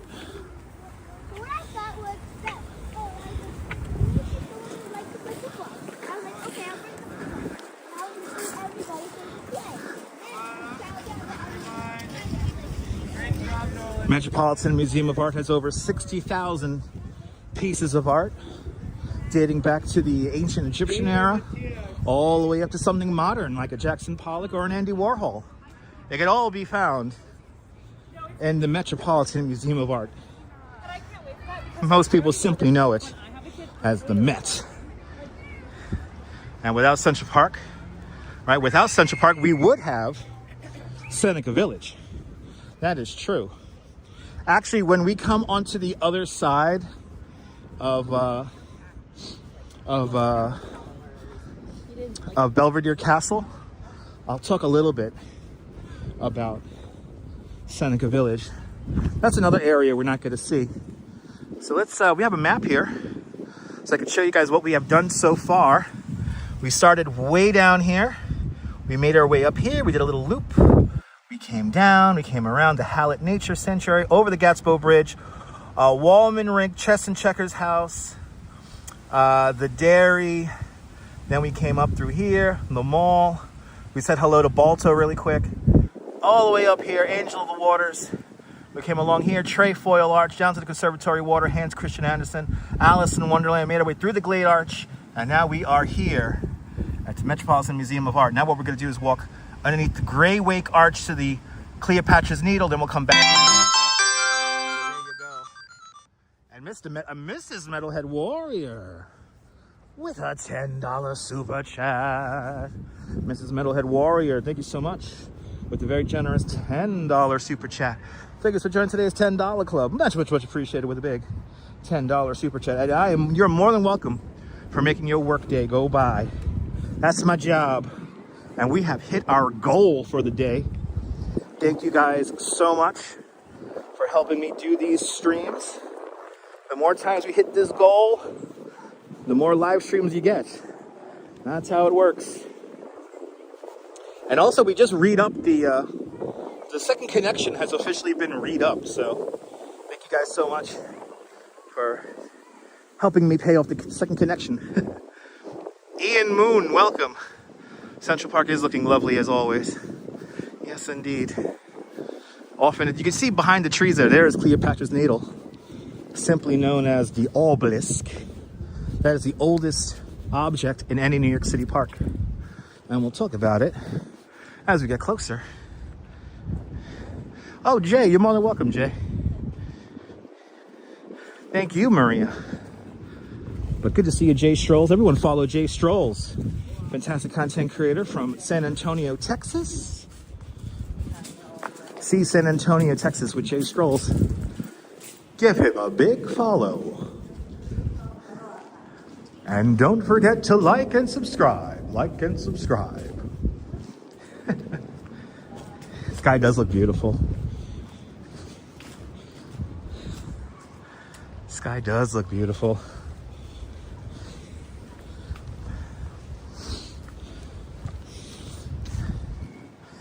Sky looks beautiful. Like I think when we get to the top of Belvedere Castle, Vista Rock. When we get to the top of Vista Rock, we should have a beautiful view of the park. But there it is. There's Cleopatra's Needle. Cleopatra's Needle. It's really old. It dates back to 1450 BC. Created for King Ramses III. So it actually has nothing to do with Cleopatra, because it was created about 3,000 years after Cleopatra existed. But this was a gift from the Egyptian government to the city of New York. We thought we lost it at sea. We did not lose it in its ocean crossing. It survived. 18 horses transported it from the Hudson River to this location in a very complicated engineering endeavor. But there it is. Cleopatra's Needle. 20,000 people were here on hand to see the obelisk go from the horizontal to the vertical position. And it perfectly aligns. The four sides perfectly align with north, south, east, and west. Yeah, it is amazing how many cities have obelisks. The sister obelisk, or brother obelisk, whatever you want to call it, to this obelisk is on the banks of the Thames River in London. This obelisk and then that other obelisk in London, they flanked the entrance to the temple in Heliopolis, just outside of Alexandria in Egypt. And then the larger mother obelisk, which was in the center of the temple area, which is like twice the size of this, that is on the Champs-Élysées in Paris. Is the obelisk cursed? I don't know if it's cursed, but supposedly underneath it, right here, is some kind of time capsule.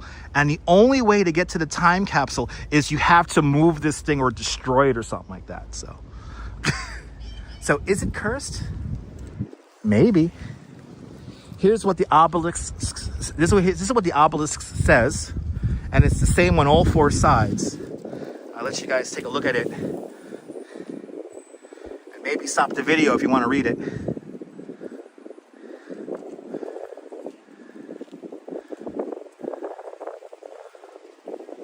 But it's basically a declaration to King Ramses III. Basically celebrating his life. As you see, one of the sides here is kind of almost rubbed clean because when they transported it here from the river to here, they kind of damaged it along the way. Oh, about to say, do we have the we have the bicycle tour. The bicycle tour I lead every now and then. They're here. They're right down there. And of course, this is off in the distance. I said we weren't going to see it. I guess we are going to see it. This is the Great Lawn right out here. Straight ahead of us here, the Great Lawn. Many musical moments and then some all have taken place here on the mall. Pope John Paul II. That's what I wanted to say. Pope John Paul II spoke to 500,000 people. Simon and Garfunkel had their reunion here. Elton John played out here one time. Diana Ross played to almost 1 million people in a thunderstorm. She played two nights here in Central Park, here on the Great Lawn. And also the Black Eyed Peas, when it began to drizzle, they scurried inside, hiding from the precipitation. Now the Great Lawn here, this replaces the receiving reservoir for the Croton Aqueduct system, water system there. It was built in 1811. And that was probably one of the first things that destroyed the original people who used to live on this property. You see, when they began to acquire the land here in Central Park between 1852 to 1855, they displaced some around 1,500 people. And the largest concentration of people living within the confines of today's Central Park were right over there. It was called Seneca Village. Seneca Village roughly centers on Central Park West at around 90th Street, 82nd Street area. And Seneca Village was one of the largest towns of free black people, free African Americans here in the United States. It was a free town. It was a voting block because back then, if you were a person of color who owned property, you were able to vote. So there was around 400 people who lived in this area of Seneca Village. And looking at the records, back in the early 2000s, we began to look at the records of how these people lived and what kind of lives they lived. And we realized very early on that it wasn't just free African Americans that lived here. There were also some newly arrived German and Irish immigrants that lived up here in Seneca Village. And it was truly a multicultural place. Everyone got along. There were 3 churches, there were 2 bars, there were 2 schools, and everyone got along, even to the point where there's in the records, some of these people from different cultures, they went to each other's birthday parties and weddings and funerals, and it was amazing. But prominent businessmen of color who owned businesses here in New York City, they didn't want to stay in downtown because downtown, it was kind of crazy. It was very dangerous. If you were a person of color, if you were a free African American, it was kind of dangerous to live down in the city proper. So that's why they get pushed all the way up here. So Seneca Village really begins to come together in around 1825. And it was an incredible town. It was completely self-sustained. And it was up on the second highest natural glaze of land here in Manhattan Island. And that is called, oh my God, I'm blanking on the name, Summit Rock. It's called Summit Rock. And so basically they lived at the top of the hill there at Summit Rock, and they could have a clear view all the way downtown to see if anyone was coming up the Bloomingdale Road. In case anyone wanted to start some problems, they had plenty of time to prepare. But unfortunately, Seneca Village was cleared out using eminent domain.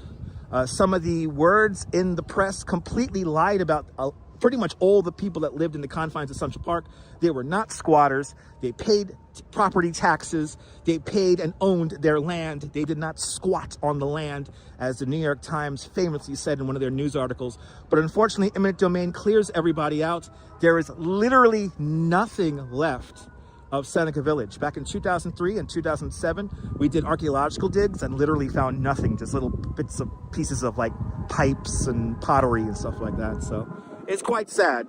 A lot of the descendants who grew up and lived in Seneca Village, they ended up in places like Georgia, the Carolinas, Mississippi, all in the South. A lot of these families end up eventually when they were pushed out of Seneca Village.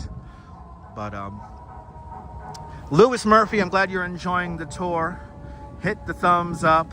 Ian Moonion, press my knowledge. I'm a licensed New York City tour guide. This is my job. But anyway, Seneca Village, right here in the foreground, of course, the Great Lawn. Let's continue on. Yeah, it's called research. And plus, I obsess over this place. It's research and being obsessed. How about that? I don't live in 2025. I live in 1825, for goodness sake.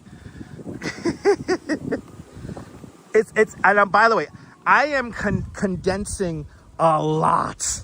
Okay, this is cliff notes on cliff notes on cliff notes. So, you know what, Trisha? You want to hear something funny, Trisha? I looked into the history of my father's family, on my father's side of the family, and my dad used to live in San Juan Hill. He was one of the many Puerto Rican families that was pushed out of San Juan Hill. My father, when he first moved to New York City, they lived on 63rd Street and Central Park West, and then they would later on move to 67th Street and Amsterdam Avenue. And they lived in a tenement, and they were forced out, and they end up out in East New York and Brooklyn. So it was crazy. My father came over here from Puerto Rico in 1950, it's like 1952, 1953. He was a baby still. So yeah, Ariel's family too, I know. But I was talking with some of my dad's family recently, a couple of years back, and it was like this big revelation. I was like, I had no idea we had proper connections to San Juan Hill. It's incredible.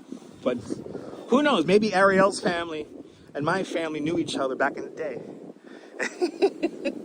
I like to think about that, you know? New York is just so cool. It has so many layers of history. Good to see you, Miss Nisi. Welcome. Oleg, you're more than welcome, Oleg. I appreciate that, Oleg. Thank you. And by the way, everyone, follow Ariel Exploring Cities. Fantastic live streamer and content creator. Traveling the world. And I hope to be in Ariel's position one day, traveling the world myself, going on adventures. I know, Jay, it's amazing. Exactly, Margie. I mean, my family ends up in Brooklyn. Ariel's family ends up in Queens. So, you know, that's half the story right there.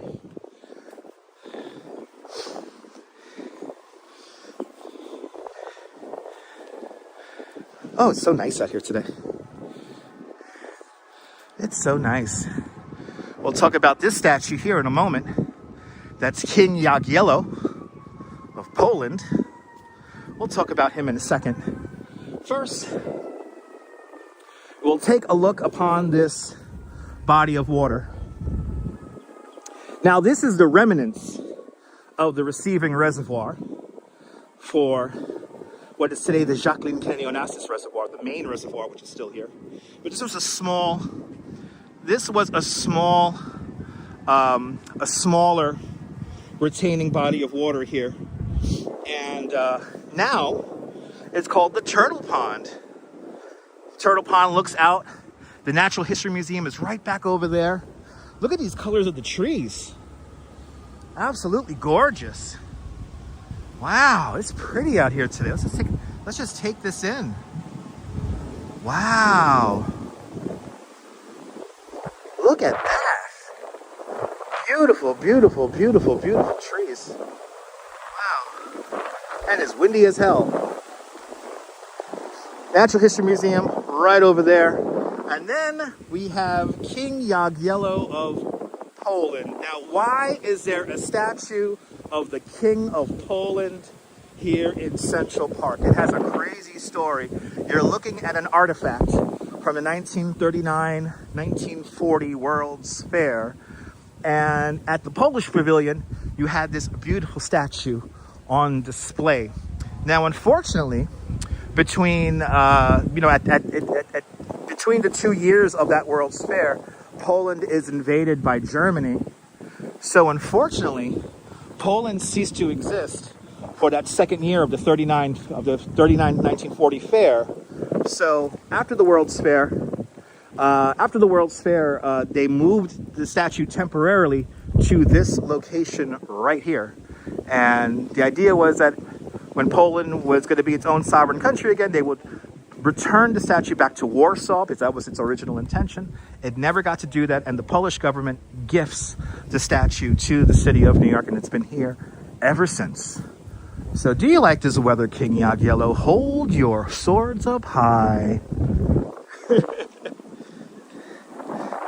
it is, King Jagiello of Poland. Are you enjoying the tour there, Jay? I appreciate that. Thank you so much. I'm glad everyone's enjoying the tour right now. Glad you guys are enjoying this. Again, we're doing cliff notes upon cliff notes upon cliff notes. There are certain aspects of Central Park that I could talk about for literally hours on end. And just like Central Park, just like Brooklyn Bridge, just like the Brooklyn Bridge, I obsess over Central Park. So, anyway, we're heading up to Belvedere Castle. Vista Rock, the third highest natural point on all of Manhattan Island. A fantastic spot to see the fireworks on New Year's. But we should get a nice view.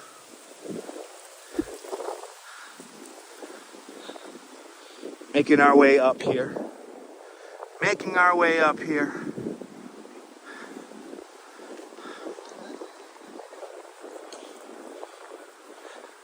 Let's see how Bethesda Terrace is doing.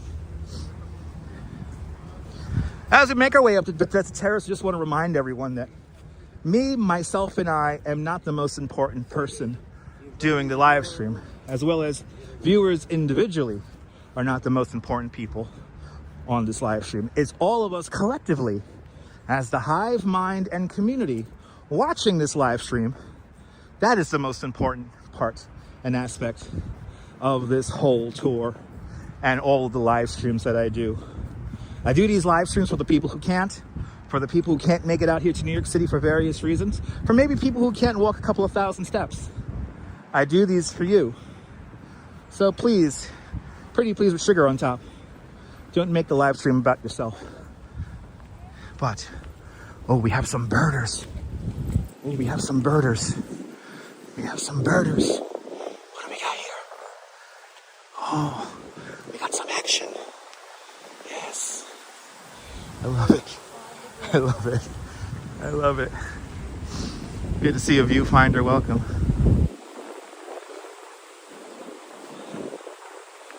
All right. Up the hill we go.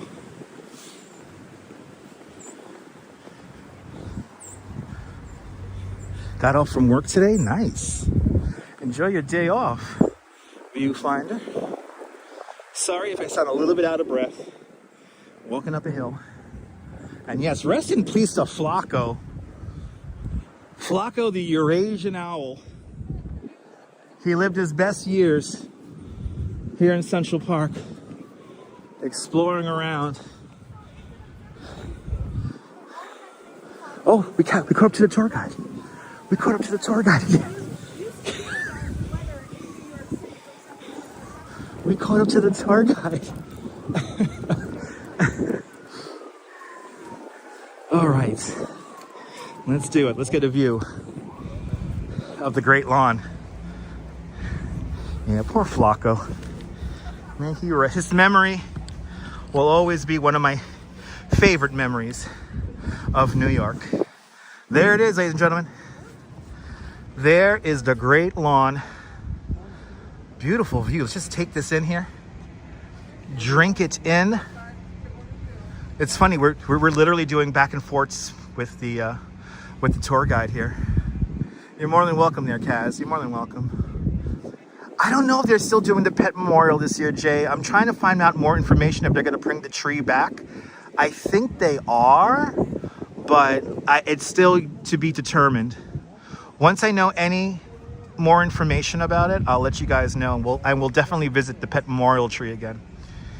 But yes, indeed, Trisha, newly renovated, newly refreshed and restored. Off to our left-hand side, the Delacorte Theater. The Delacorte Theater opened up in 1961. Thanks to George Delacorte, the guy who gave us the Alice in Wonderland statue. Back in 1945, there was the founder and creator of the Public Theater. His name was Joseph Papp. He will have these impromptu performances of Shakespeare in the Park happened on the Great Lawn.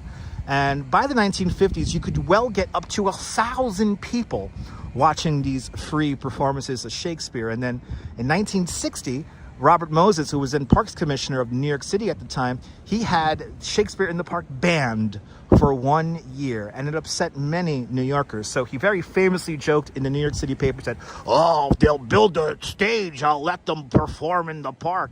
So George Delacorte steps up, and he donates around $11 million to build the Delacorte Theater. 1961, the Delacorte Theater officially opens for Shakespeare in the Park. The performances are always free of charge. Go to the Central Park website, enter the lottery, and maybe you could get a pair of tickets to one of the best shows, free shows, in New York City, Shakespeare in the Park. But there you go. Jay, if you take some screenshots, share them on the community page. I gotta start looking at that community page more often. I gotta start looking at that community page more often. But if you take any screenshots, guys, share them to the community page. You like that story, Carol? It's one of my favorite ones because, you know, they called Robert Moses on his bluff, you know? Just if you build a stage. And then George Delacorte steps up. It was awesome.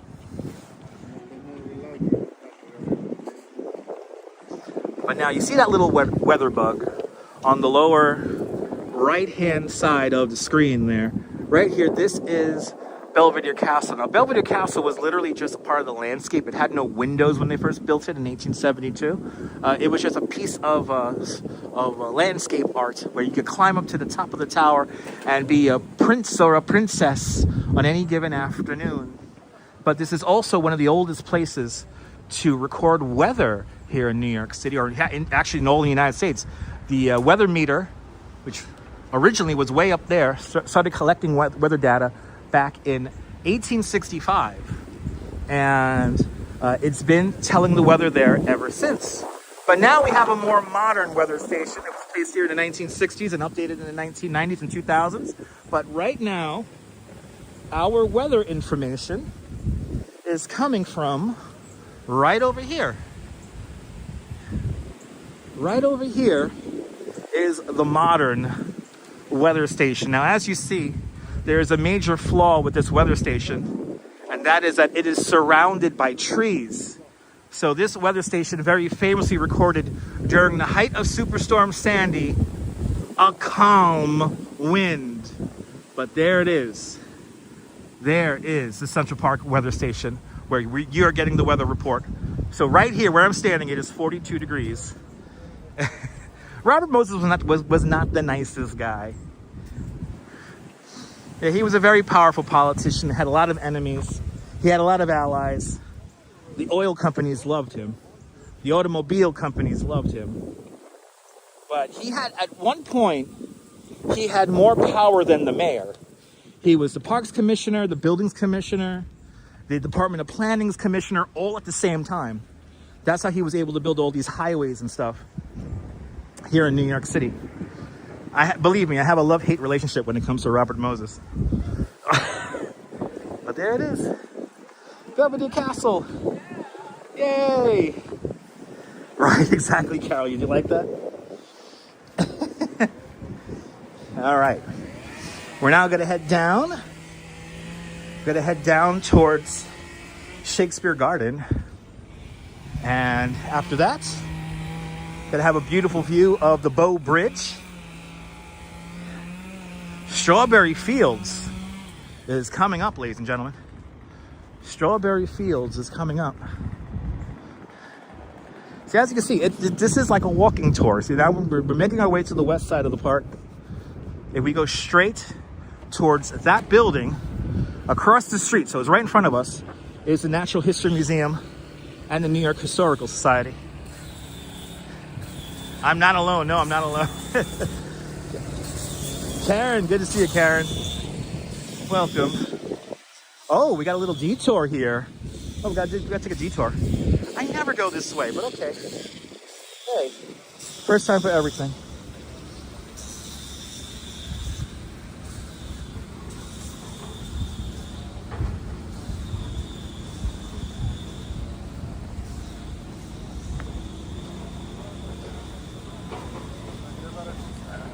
Ah. All right, so now this is Delacorte Theater, right here. They're redoing the bathrooms. There's bathrooms over there. So it's like they've redone all this. Wow, they just refurbished this whole thing here. Wow, it looks great. But we're gonna walk away from Delacorte Theater and we're gonna go back towards, this is Shakespeare Garden, right up here in the hillside here. Shakespeare Garden, of course, celebrating the works of William Shakespeare. All of the plants referenced in Shakespeare's various plays are on display here. It's a beautiful scene throughout the year here in Shakespeare Garden. But now coming up in front of us, one of my favorite structures here in Central Park that is not original to the park. Coming up is the Swedish Cottage. The Swedish Cottage is a prefabricated schoolhouse that was built for the Philadelphia Exposition for 1876. Frederick Lahr Olmsted went to that World's Fair and he said, you know what? I would like that in my park. So he bought it, and he bought it with his own money, and he donated it to Central Park. And he placed it right here where it is today. And this is the home of New York City's Parks Department's puppetry division. And this building is also simply known as the Marionette Theater. There is free puppet shows here throughout the summertime and the springtime. And it's a beautiful structure on the inside and, of course, out. Behold, the Swedish Cottage, which seems to be going under a little bit of refurbishment as well in this section of the park. Seen some rabbits in Shakespeare Garden? Yeah, me too. The Fairmont Park Philadelphia Exposition, 1876, everybody. And it was a National Historic Landmark back in 1963, National Register of Historic Places in 1966, New York State Register of Historic Places in 1980, and a New York City landmark in 1974. It's a beautiful, beautiful structure. Again, it's a prefabricated schoolhouse that was built for the Swedish Pavilion for that 1876 World's Fair. Yeah, no strings attached. She just wanted it in his park. I like that too. I like that too. All right. They seem to be doing work in Shakespeare Garden, so we're not going to actually go into the garden, unfortunately. I wanted to take you guys a little bit through there, but they're doing construction. So now we continue on. The Natural History Museum is right up there. The main entranceway, if you want to tour Seneca Village, is right up there. That's 82nd Street and Central Park West. There's a really cool kiosk there where you could begin to walk around and explore Seneca Village, which is really nice. There's some nice signage that they've kept up so you could explore Seneca Village. It's really neat. But now what we're going to do is we're going to walk down the West Drive. What's a pretty vista right here. You know what we'll do? Let's walk along the waterfront here. There's pretty trees down here. Look at this. There's pretty trees down here. Gonna walk along. We'll head down towards the women's pavilion. Yeah. Let's go down along here. We're going to parallel the West Drive here.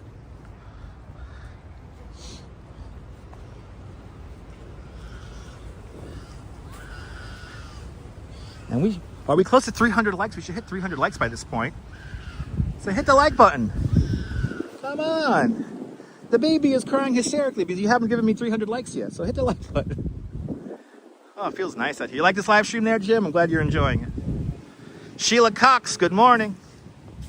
Robert Bruin, good to see you. Good morning. Welcome to Central Park.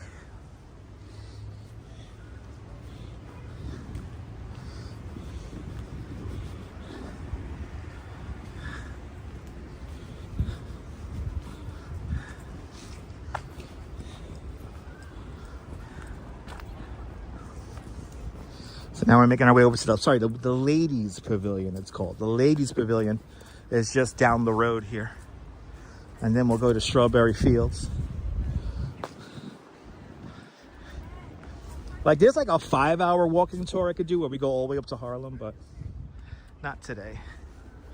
We got to go see, after we're done with Central Park, we're going to walk down 5th Avenue and we're going to go see Rockefeller Center as well.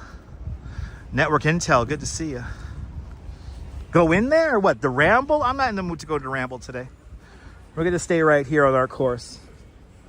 I'm not going to go into the Ramble today. We're going to stay right here on the West Drive because I want to go to Strawberry Fields. But the Ramble off to my left-hand side here is the most wooded area in Central Park. And as the name suggests, you're meant to just ramble about it.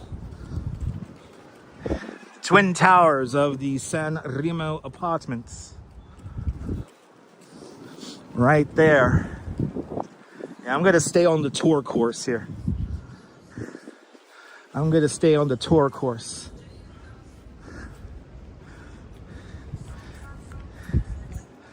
Are there Smurfs in the park? Maybe. Maybe. We'll be on the lookout for some Smurfs. You like this route there, Flo? Flo, this is the actual, if you ever come on a walking tour with me, like the standard walking tour, this is it. This is it.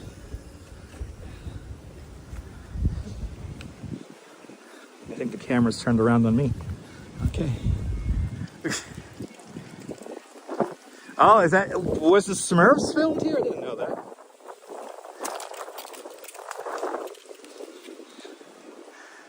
This is actually, there's a scene in the documentary Imagine, featuring John Lennon and Yoko Ono, and they're walking this pathway right here. This very pathway is in that movie. So now you gotta see it. Now you gotta go and see it. This was John Lennon's favorite part of the park, was up in this west side area here. But right here where I'm walking, John and Yoko walked many, many times. 2011 there was a Smurfs movie. Nice. I didn't see it. That's cool.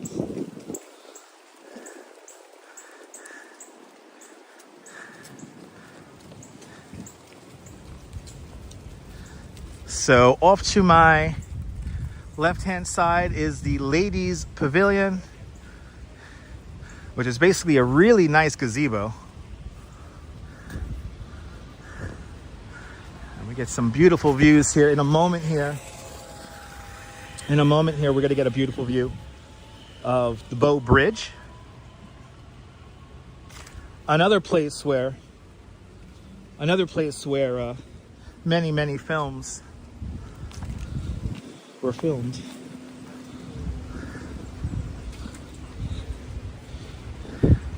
Let's see here. Let's see. Can we see it before we got to go up the street? Can we see Bow Bridge? Or I got to get further down. I got to get further down. Okay. Woo! It's just big. Did you guys catch that? There was a big branch coming off the tree. Yeah, people don't know. Somehow the Smurfs teleported to Central Park. That's pretty cool. That's pretty cool.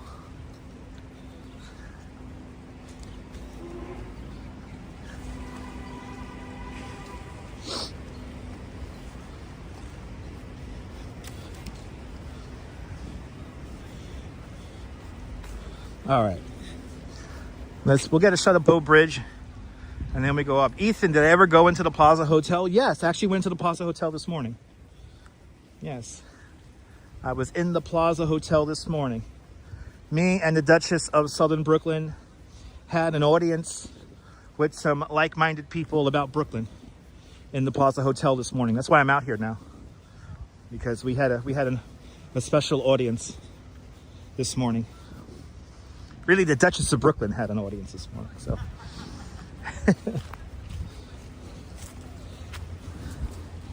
good to see you, Fairy Mary. Welcome. By the way, the inside of the plaza is gorgeous, so if you could get out there before 8 o'clock in the morning, it makes for a beautiful, beautiful picture. Fairy Mary, good to see you. C'est la vie. Bienvenue. ICU Investigations Atlanta, down there in Stone Mountain, Georgia. Good to see you. Making our way to Strawberry Fields, but first we're gonna get a view of the Bow Bridge. And then we gotta get up there.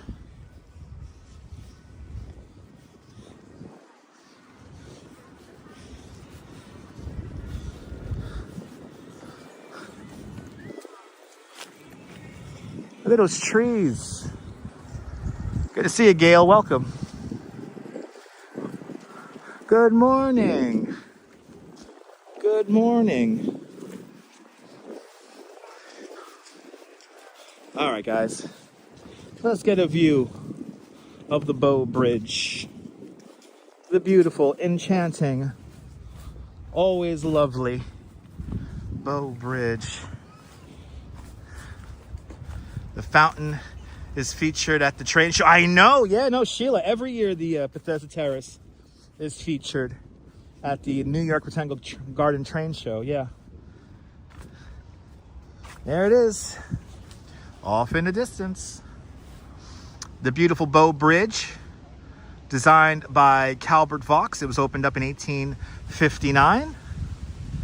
It is a cast iron and wood bridge, and shown in many, many, many movies and TV shows, to say the least. One of the most filmed places in the whole park. Let's see, can we see who's on the bridge? Let's see who's on the bridge. They're taking pictures. They're enjoying the view. It's a beautiful day here in the park. Gotta love the Bow Bridge. Gotta love that Bow Bridge. There it is. Beautiful. Yeah, it is such a graceful bridge. Beautiful lines. You know, they wanted it, Carol, they wanted the Bow Bridge to look like it was like coming out of nature. That's what Calvert Vaux was going for. It is beautiful with the foliage, yeah. It is beautiful with the foliage.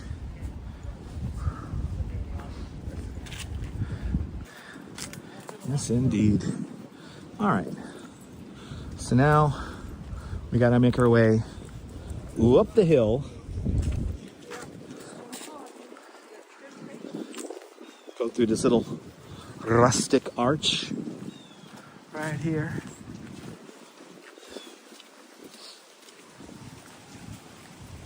A little rustic arch here.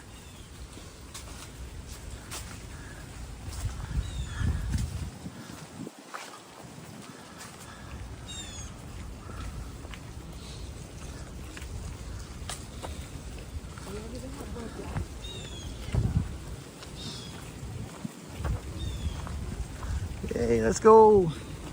Got everyone on the bikes.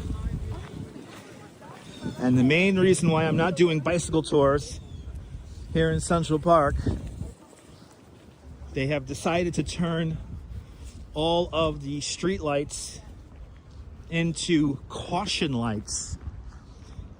As somebody who has worked in the park for the last 15 years, this is very dangerous and a bad idea, because unfortunately the tourists don't like to yield.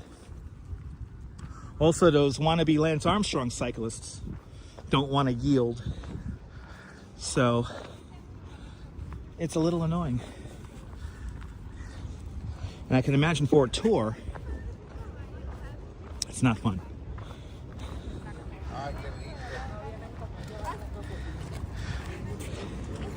Ooh, Carol, that's a good question. I don't think there were any gates over Bow Bridge. I could be wrong. I definitely know there were gates leading up to it. Oh, that's a good question.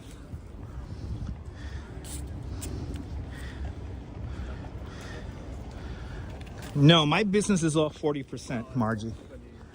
For the year, my business is going to be down 40%. This is the worst year since the pandemic. So, no. And plus, stuff like tariffs, it takes, for my business, it takes months to take effect. So no, actually, work is really light right now. Yeah, unless you're in a really high traffic. That's Bow Bridges. First Brass. That's Bow Bridges. That's the actor, not the Bow Bridge. Anyway. Yeah, my business is down overall for the year 40%. So, exactly, Flo. Exactly. All right, we're entering Strawberry Fields. 151 countries from all around the world recognize Strawberry Fields as an international peace garden. And here is the dedication plaque. This opens up on John Lennon's 45th birthday, October 9th, 1945.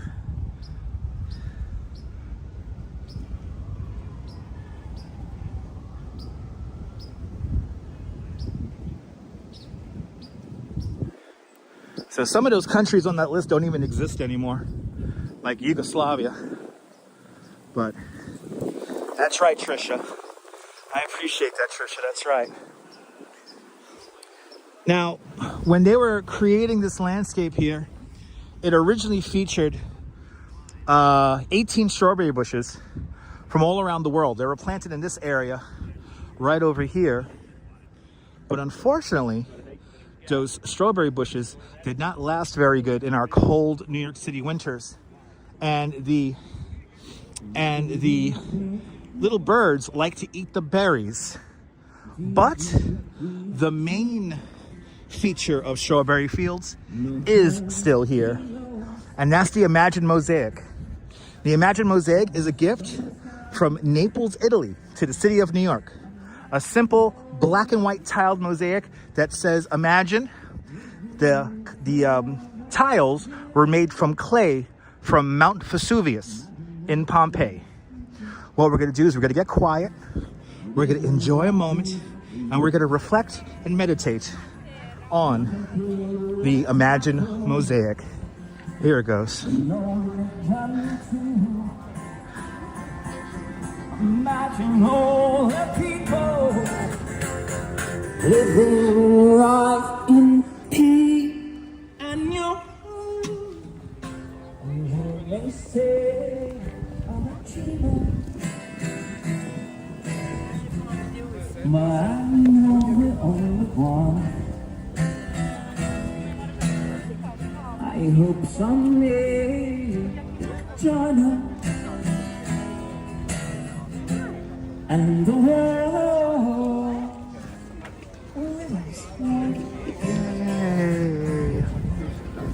Yay. Good to see you, B the Traveler. John Lennon was one of the greatest musicians, period. I always like to think, at this moment, I like to just reflect on the fact that what would I give to have John Lennon still around? I would love to know his thoughts on the internet and live streaming and this whole wacky world that we have built around ourselves right now. John Lennon and Yoko Ono lived right across the street, right here in this building with the 3 points in it. That is the Dakota. The Dakota was literally the first apartment building here on the Upper West Side. It's as old as the Brooklyn Bridge. It was built in 1884. It was so far north that the developers had a little joke amongst themselves that it was so far north, it might as well be in the Dakota territories. And the name stuck. It sounds much more exciting than 1 West 72nd Street. Many famous musicians and artists have lived in the building as well. Probably one of my favorites is Roberta Flack. Roberta Flack was neighbors with John and Yoko. John and Yoko had the 3 apartments on this side. So at that fence level, they had the 3 apartments. So there's 4 apartments on each floor, focusing on each corner. They bought the 2 neighboring apartments, combined them into 1 apartment, and created a 40-room apartment. But Gail, let's go Gail. Gail with a $25 Canadian super chat. Gail, thank you so much with a very generous $25 Canadian super chat. Thank you so much for joining today's 25 Canadian Club. Much, much, much appreciated with a big $25 Canadian super chat. Thank you so much, Gail. Much appreciated. Much, much, much appreciated. Oh my goodness, Cliff Cliff, a speedy recovery out there in the emergency room. I hope you're feeling better, man. I hope everything stabilizes. Stay healthy for us. Cliff, stay strong. And we're here whenever we need you. You got this. Yes, I did say 40-room apartment, yes. Because each apartment has 3 levels. It's a penthouse level. So they have 3 levels. And there's 4 apartments on each floor. And between 1973 and 1977, John Lennon and Yoko Ono bought the 2 neighboring apartments, and then they combined them. The apartment is so big that they actually rent out half of the apartment for the bargain basement price of $65,000 a month. And Yoko recently has moved. She lives upstate. She lives in upstate New York on a farm, but she still owns the apartment. And Sean, her son, whenever he's in town, he will stay here at the Dakota. So there you go. Yeah, I know, Jay. I know. But look at this. Thanksgiving, people. It's coming. Before we get to Christmas, we got to think of Thanksgiving. And we have some early Thanksgiving stuff right here. Look at this. We have some seating area here. We have here some seats here for the Thanksgiving parade setting up right here. Like some grandstands set up here for the Thanksgiving Day parade. It steps off a few blocks north from here on 77th Street. So this is where it begins, right here. Is the beautiful Thanksgiving Day parade. But let's continue on. One bug, good to see out there in New Mexico. Aren't the city views wild? They're the best views. They're the best views. So now, since we're doing a walking tour, we might as well talk about one of my favorite memories as a New York City tour guide. It happens literally right here. So I finished the tour. I did a custom walking tour for a group of people. I actually forgot where they were from. It was a beautiful walking tour, but we ended it right here at the Dakota because they had a restaurant reservation to make just a few blocks away. So I'm walking down this very pathway in this very direction, and up ahead of me, I see this little Japanese woman with a gigantic linebacker of a man. And I go to myself, I say, oh shit, that's Yoko Ono. So then I came up behind her all quietly, and because she was just strolling very slowly here down this pathway, I said, hey, good morning, Yoko. And she goes, good morning. And then as I'm about to continue walking, she says, doesn't the park look lovely with all the snow? In the softest of voice, I'm telling you, it's such an amazing moment. And then for the next 20 minutes, we slowly walked down this pathway here. And all we did was talk about how pretty the park looked in the snow. We talked about how the snow sounded. We talked about how the birds interacted with the snow. And we literally, that's all we talked about. We talked about the snow and the park. And it was, I'm telling you, it was one of my favorite. I'm getting a little teared up as I walk down the pathway right now, telling you guys the story. And that's all we did. That's all we did. We talked about the park. And then when we got a little bit further down the pathway here, I was going to go where we're going to go now, to the right. She went to the left. She actually offered, if you know, would you like to take a picture? Had my new iPhone 4 with me. And you know what I told her? I said, you know what? Nah, I'll keep this memory for myself. Me, myself, and I. And it's a memory that I, if you can't tell, I cherish tremendously. We literally, we walk so slow. This is actually kind of fast how I'm walking right now. So and she talks so quietly. She talks very, very faintly. And it was one of my favorite memories of all time. Tinker girl. Good to see you, Tinker girl. Welcome. I hope you're doing well. Tinker girl. Hope you're having a great Monday morning. New York City, winter New York City is your dream? Well, you know what? One bug, if you love New York, make sure you hit the notification bell. I will attempt to show you some of the best of New York in the winter. It makes you a little teary-eyed, Sheila. It's such a beautiful like moment. And I mean, I had a great tour. This is like 2014. It's like 20. I was a tour guide full time for barely a few months. But to see Yoko, to have that moment with her like that. If you ever see like videos of Yoko, like recently, and you see like this big guy standing around her, that's her bodyguard. He's a really nice guy. He's super, super nice.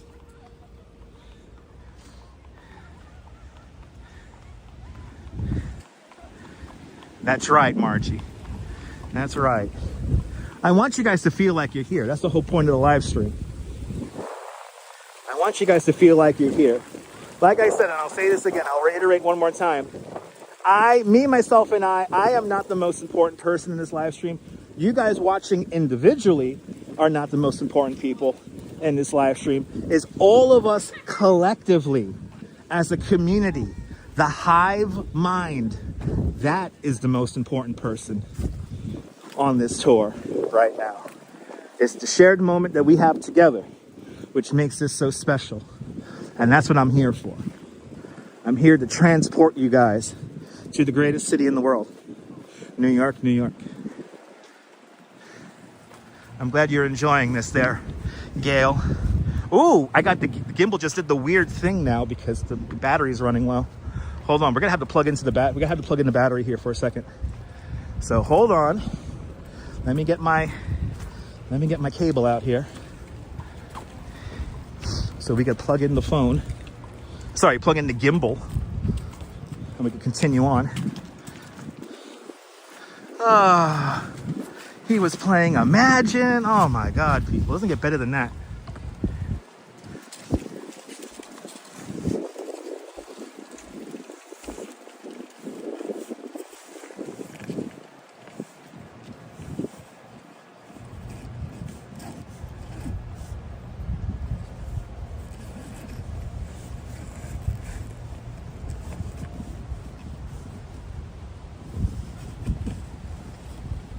Oh Lord, come on.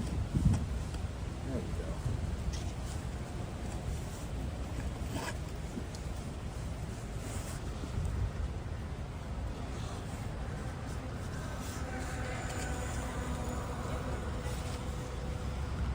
go. All right, there we go.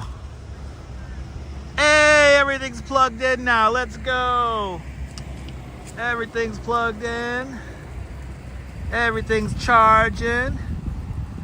Beautiful. There's a bench dedicated to the voice mistress who played Misty and Jessie from Pokemon. For real, Jay? Yo, Jay, I want to find that. Hold on. Let me see if I can find it on the second phone. Hold on, Jay. Hold on, Jay. We might have a little adventure we got to do here, guys.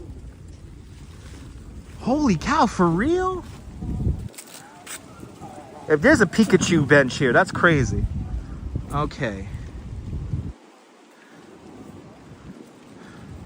Okay. Central Park bench dedicated to Misty, voice of Pokemon. Let's see.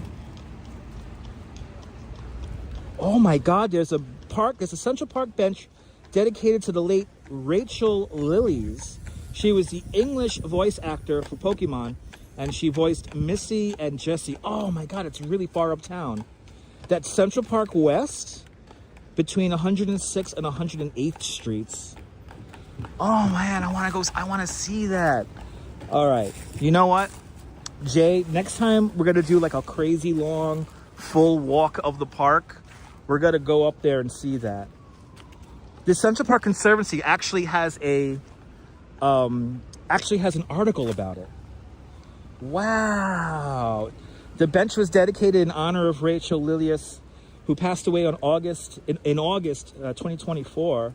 The bench was unveiled on October of 2025. So it was just a few months ago. Wow. Yeah, I think she was from New York. That's really cool.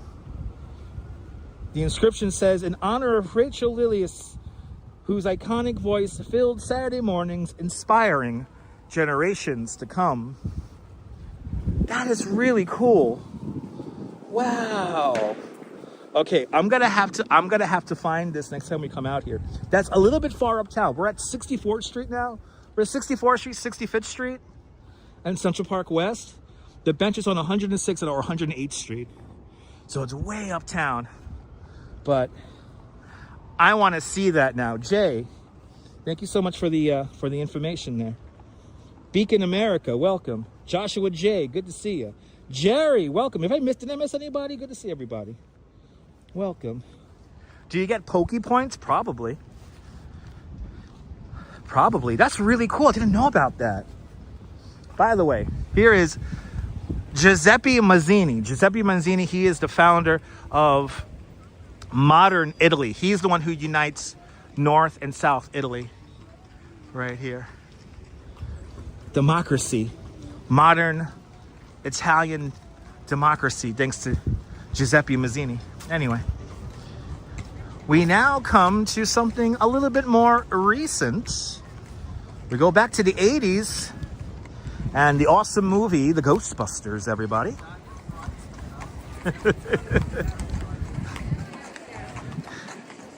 Ah, that's awesome, Jay. So right over there, 55 Central Park West. That is the Ghostbusters building right there.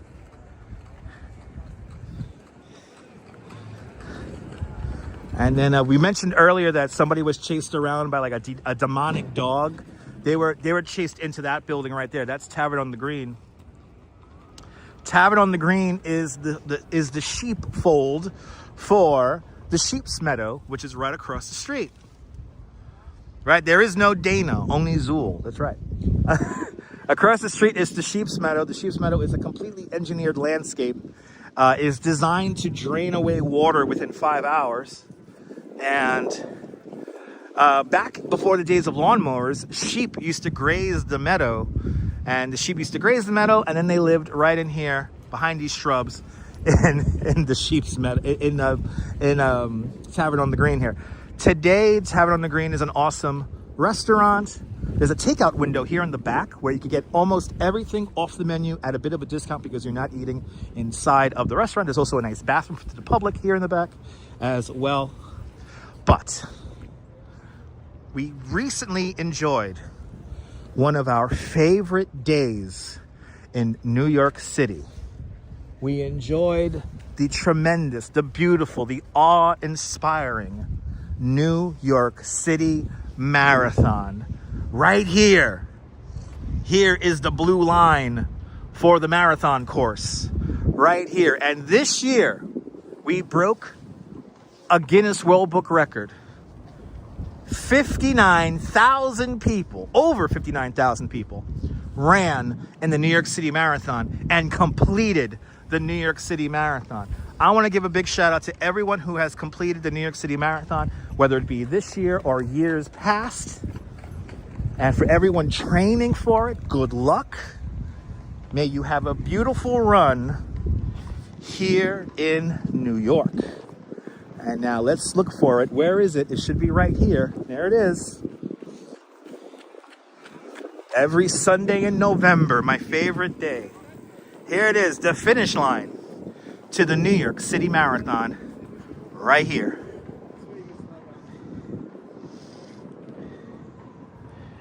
Right there. And actually, they cleaned it all up already. They actually embed something here. And it's not here anymore. I wonder where it is. I guess they cleaned it up already.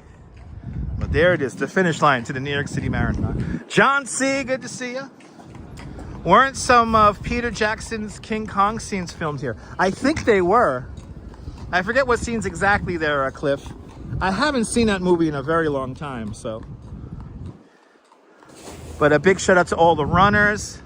Look at the beautiful Sheep's Meadow. Oh, so pretty out here today. So pretty out here today. Oh my God. And then we got a great view of Tavern on the Green and the Ghostbusters building in the background. 55 Central Park West. And that very controversial tower that nobody likes right there in the background. It really does ruin the whole movement of the skyline, but whatever. You love Sheep's Meadow in the summer? Me too. Me too there. What's that there? Hologram book reel. Welcome. I love Central Park in all seasons. But yeah, summertime is nice. Summertime is nice. But now on Marathon Sunday, the runners are running towards us. And as you can see, the last 0.2 miles of the 26.2 miles is uphill. So Jackson's King Kong was exclusively shot in New Zealand, and all New York shots were recreations. Thank you so much there. Coney Island Jim would know that. He's a bit of a film and production connoisseur. So there you go. So no scenes were filmed here in New York City at all. That's all New Zealand. Thank you so much, Jim.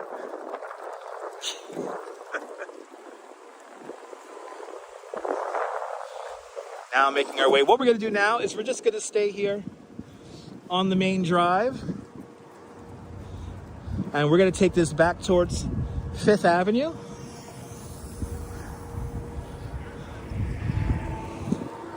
We're going to take this back towards 5th Avenue. And we're going to head down 5th Avenue and check out the Rockefeller Center Christmas tree as they install the lights on it. They're scaffolding all up the tree. And now I gotta memorize, where is it from? It's from the area outside of Albany. Is it Greenbush, New York? Or west or north or south Greenbush, New York? What is it? Let me know. Call me now and tell me now. Where the hell does the tree come from this year? Please feel free to Google. I'm gonna keep my hands in my pockets to keep warm. East Greenbush. I knew it was Greenbush. Thank you so much there, Robert. East Greenbush, New York. That's a town just outside of Albany. Is where our 75-foot tall Norway spruce comes from. East Greenbush, New York. Just outside of Albany. Look, here's the blue line of the New York City Marathon right here. We're walking the marathon course. Some 59,000 people ran this course right here. So cool. H. Flores, good to see you. You and your husband finished the New York City Marathon and you never seen that plaque on the ground. For real? Yo, H. Flores. Congratulations to you and your husband for completing the New York City Marathon. It's something I'm hoping to do once in my life. But I'm so happy you got to see that sign. Yeah. Come on out and see the plaque. It ain't going nowhere. It ain't going nowhere. You're more than welcome. But yes, this year's Rockefeller Center Christmas tree, a 75-foot tall Norway spruce from East Greenbush, New York, was donated by the Russ family. And I remember the mom, I forgot her name already, from the Russ family. Her husband basically grew up with that tree. And she said that it was destined for greatness and possibly destined for Rockefeller Center, because it was just such a beautiful tree. And now it's going to be our tree, all of our tree, to celebrate for the holiday season. And even if you don't celebrate the holiday season, that tree is there for hope and for peace and goodwill to all of our friends and neighbors from all around the world. Because without each other, we will not get through this mad, crazy rat race of a society that we have created around us. So anyway, Ibrahim, merhaba. Hey, good to see you. There you go, East Greenbush, New York, across from Albany. There you go. I gotta do it. Sheila, H. Flores, I gotta run that. Me and the Duchess have to run that marathon at least once in our lives. We need to do it at least once. There you go. Amen. That's right, Carol. Amen. This white building up to our right-hand side, 15 Central Park South. Denzel Washington used to live in there. Melanie Griffith used to live in there. I believe Alex Rodriguez used to have an apartment in there as well. But most famously, a Russian oligarch bought for his 22-year-old daughter for her birthday a bunch of years ago, one of the penthouse apartments in that building that features a infinity pool. It looks out onto Central Park. But back in the day, that used to be the Mayflower Hotel. And when the Beatles first came to New York City, when they were playing the Ed Sullivan Show, everyone found out that they were staying at the Plaza Hotel. So what they did was they snuck them over here to the Mayflower. But eventually people found out that they were staying here at the Mayflower Hotel. And but that's where the Beatles stayed when they were playing the Ed Sullivan Show.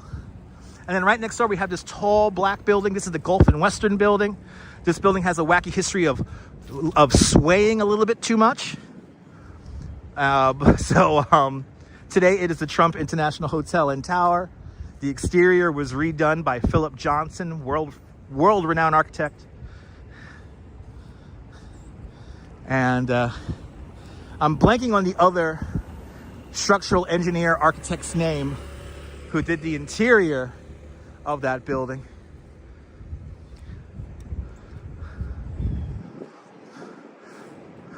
But this has a really cool story. But that's the tower from Tower Heist. Have you ever saw the movie Tower Heist?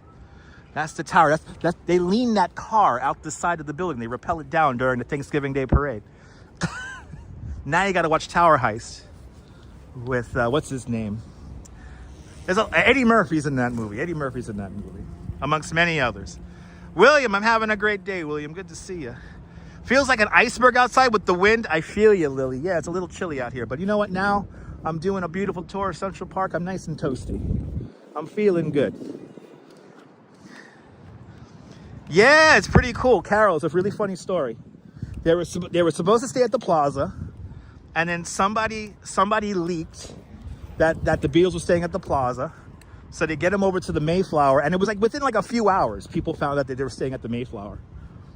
So, yeah, people were outside singing, outside the Mayflower. Yeah, it's a true story. I know, Joe, it's a true story. I know. Listen, I can't embellish, but it's a true story. It's a true story. I gotta do that thing. Remember when we recreated the pictures here in Central Park? We gotta do that one. We gotta do that tour again. Maybe next time, you know what? Maybe in a couple of weeks, we'll do like the full tour of Central Park, where we'll stay just here in the park for like 5 hours.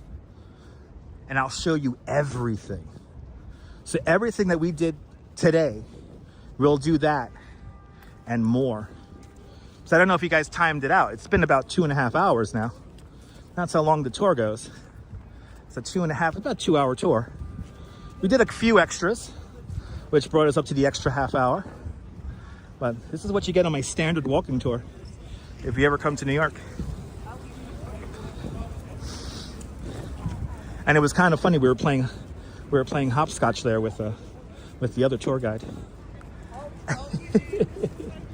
It's pretty cool.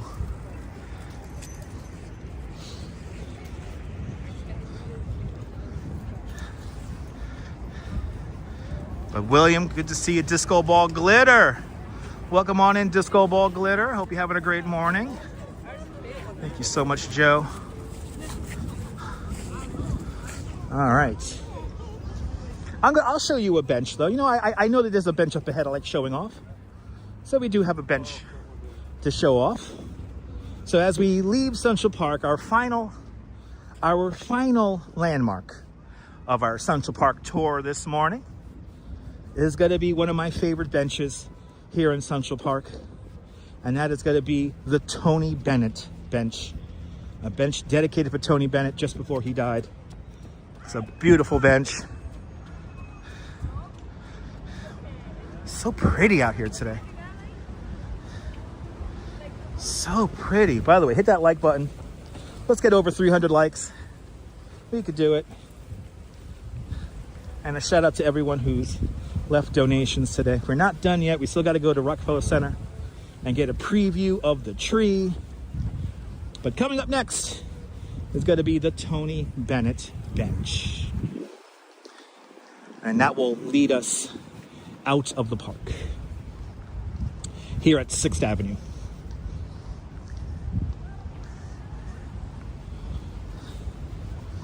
Then we'll walk along Central Park South to 5th Avenue, Hopefully there's nobody screaming, hitting random things. And so we'll head down to Rockefeller Center coming up next. Oh, we got 309 likes. Let's go. Thank you guys so much. Let's go. Hells yeah.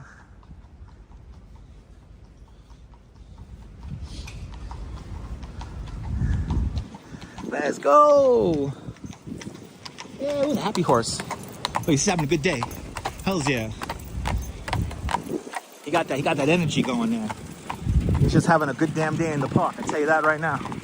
That horse has the happy gallop. KT, good to see you, KT. KT, children should not watch this for social studies. I'm not the best teacher. I'm just a tour guide. I appreciate it though. Thank you so much for joining us today. Good to see you, Leslie Baker out there, United Kingdom. Welcome. Welcome everybody to the show. We're now leaving Central Park here at 6th Avenue. And actually, just an avenue down is where Michael J. Fox has his apartment. One of my favorite people.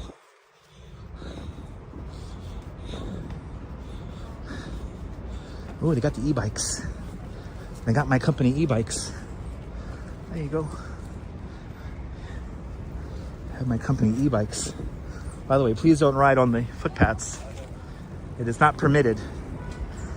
You want proof before somebody crucifies me in the chat? There's the sign right there. Yeah, kids will learn a lot more on here than on TikTok. I agree. Yeah, I'm the cool substitute teacher. Exactly. All right. Let's see. Where's the Tony Bennett bench? It's one of these benches right here. Here it is. Here's the Tony Bennett bench. See? Nature is the boss, people. Nature is the boss. That's what Tony Bennett used to say. He used to come in here and paint. I actually saw Tony Bennett once in here painting by Conservatory Water one day. Back in 2015. Now, the reason why the Tony Bennett bench is here is because he used to live right down there. He used to live in that white apartment building down there. He lived in there for many, many years. And he was actually neighbors with Lady Gaga. She used to live in a penthouse apartment in that building. So if you ever wonder how did they get the duet of Tony Bennett and Lady Gaga? Let's go, Tinker Girl, with a $10 super chat. Tinker Girl, thank you so much for the very generous $10 super chat. Thank you so much for joining today's $10 club. Much, much, much appreciated with a big $10 super chat. You're more than welcome for bringing you places that you can't come to any. Well, you know what, Tinker Girl, you know this. I do these broadcasts for you, Tinker Girl. For whatever reason you can't make it here to New York, I'm here doing this for you. So Tinker Girl, you're more than welcome. Enjoy more exciting ventures to come. Thank you so much, Tinker Girl, for the big $10 super chat. Yeah, Central Park is huge, 843 acres. Here's 6th Avenue right here. 843 acres or 341 hectares. Ozzy F, good to see you, Ozzy. Officially, good afternoon. It's 12:02 now. It's officially the afternoon. This is where Tony Bennett used to live, right here. He used to live in this building right here. And then Lady Gaga used to live up on the top. What would I give to hang out with Tony Bennett and Lady Gaga? I would love to just have a coffee with them, talk about the city, maybe walk Central Park. There's always, there's like these New Yorkers, right, that I would just love to walk the Brooklyn Bridge or walk Central Park with. And Tony Bennett is definitely one of them.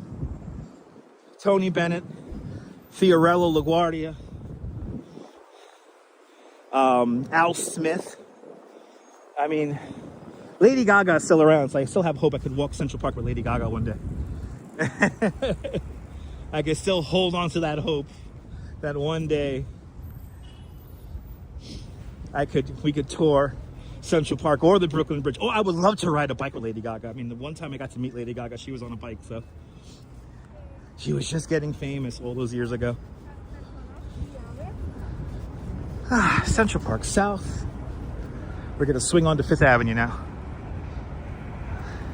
Good to see NYC Vibes Photography. Welcome.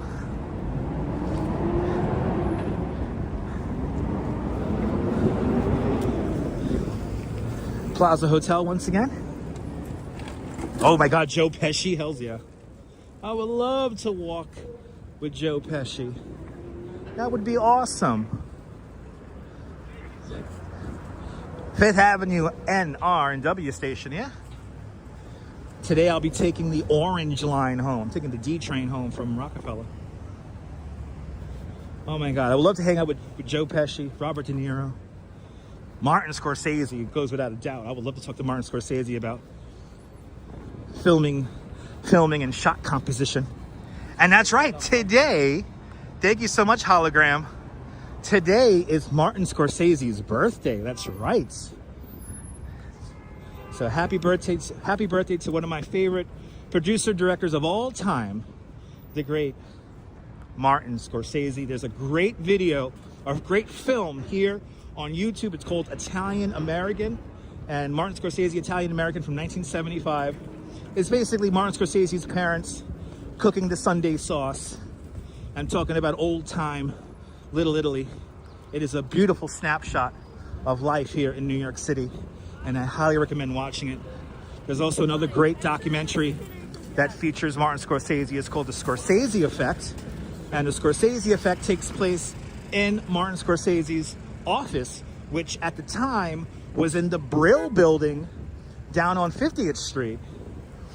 So it's a really cool documentary, and if you want to check it out, you can check it out. It's all available right here on YouTube.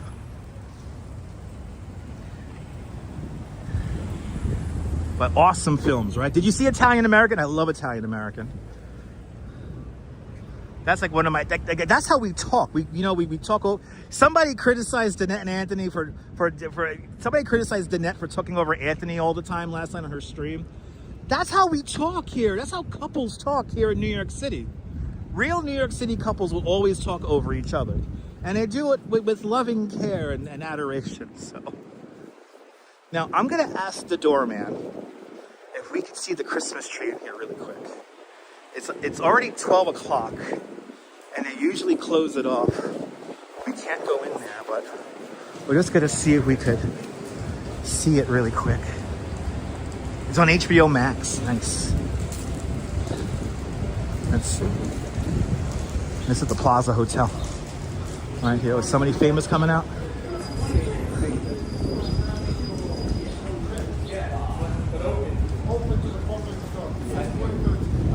Oh yeah, see you gotta get in here. Thanks for subscribing. So they have beautiful Christmas trees inside the lobby here. If you wanna see those Christmas trees inside the lobby, you gotta get there before 8 o'clock in the morning. Between 6 and 8 in the morning, the lobby is open to the public. You can just wander in there and take some pictures. It's really cool. It's really beautiful. It's absolutely free. And I just heard them shooing away some tourists. So that's why we're not going in there. So, oh my God, Michael Jackson in Central Park. That would be epic. That would be epic. Here's the Paris Theater right here. This is where my favorite movie of all time premiered, Grey Gardens. And little Edith Beale was right here at the opening of Grey Gardens back in 1975. Oh my God, lunch with Bob and Marty. Oh my God, that would be amazing, John. John, that would be amazing, dude. Explorism, good to see you. Sorry about the wind noise, guys. Got a little wind here coming out of the east. And we're gonna swing on to the corner here. Oh my God, one of my favorite theaters, Trisha. That is a beautiful theater. That is how cinema is supposed to be viewed. May I dare say.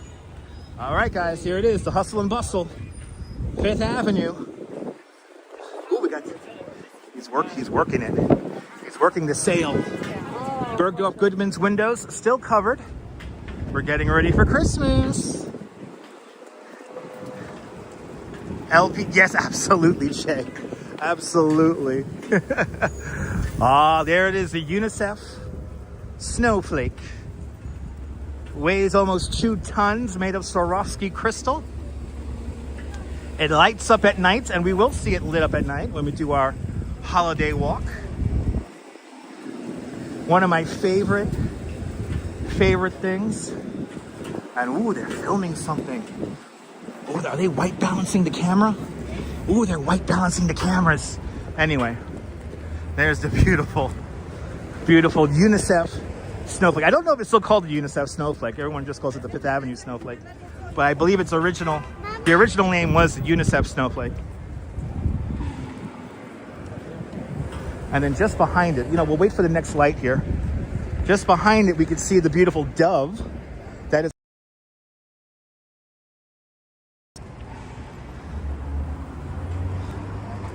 Look at that beautiful view of the snowflake and the dove.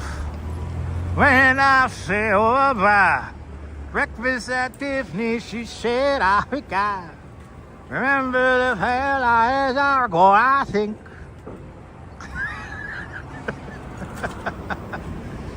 Fifth Avenue smells like perfume, kind of. They're not ejecting that scent into the air anymore right now. They did that stupid shit last year. I hope you don't do it again this year, but that smell stunk. Anyway. A couple of snowflakes there, Neil? There you go. I know a couple of snowflakes, too. I know a lot of snowflakes. How about that? Wah, wah. Hey, let's walk down Fifth Avenue.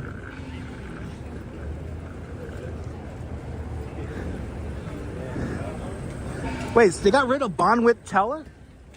What? When did they get rid of Bonwit Teller? There's this thing called Trump Tower there now. What the hell?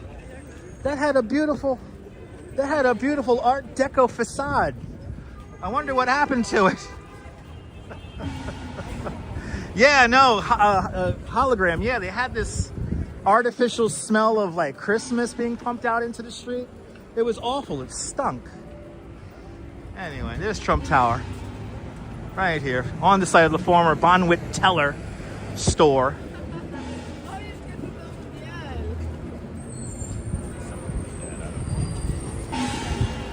Ooh, does somebody have some kind of gong they're hitting?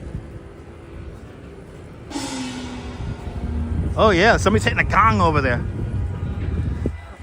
Bang a gong, get it on. Oh, we got a little protest here. Facts. That's facts right there. That's the truth. I like that. I love it. I love it. Anyway.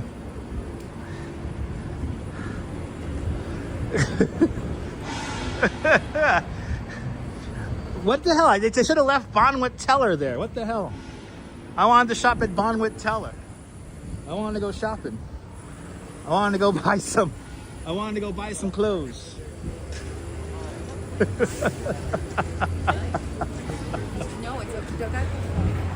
Anyway, we're walking down Fifth Avenue. By the way, you see all this steam here? We use steam here in New York City to heat and cool the buildings using the HVAC systems. Some buildings are completely powered off of steam, like the Empire State Building, as well as the Chrysler Building. Because space is at a premium here in New York City, we use steam for those purposes. So the steam is always overpressurized, so it always has to vent as it makes this journey around New York City. Bandman, good to see you, Bandman. Welcome. Hey, I love all the crazy things you see in New York. Yeah, that's why I live here. Across the street, Harry Winston. RJ, I'm glad you've been enjoying it. And M, good to see you. Here's the Peninsula Hotel right now. By the way, the St. Regis has some crazy history as well, right across the street. As we continue on, again, if you're just joining us, we're making our way down to Rockefeller Center to go see the tree. Define crazy though? Blah, blah, blah, blah, blah, blah. How's that? Is that crazy enough for you? I made faces like Homer Simpson just now. I'll do it again. Blah, blah, blah, blah, blah, blah. That's crazy. That's crazy. Or should I just start talking in gibberish? I'll just start talking in gibberish.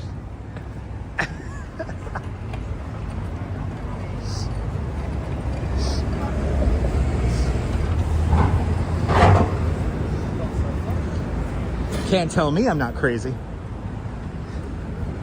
Some people may call me batshit crazy.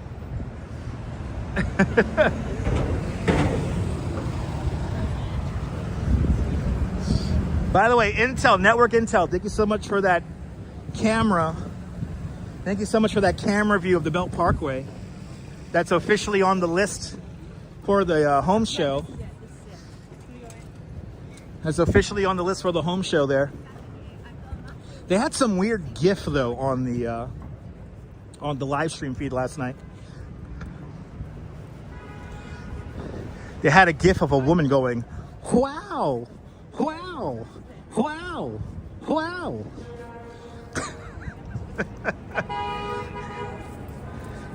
Cat, that's my job. That's true, Neil, that's true. Thanks for subscribing. 53rd Street coming up to, we're about a block away from the House of Cartier. Wow, wow, whoa. 12:15. The bells go off every 15 minutes.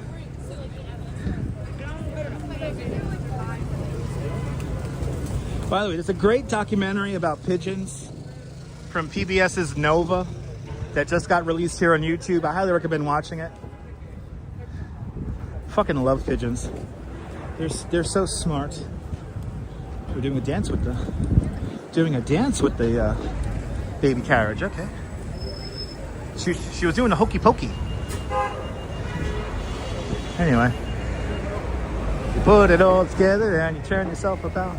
That's what it's all about. Anyway, here's the House of Cartier. They're back with the Panthers again this year.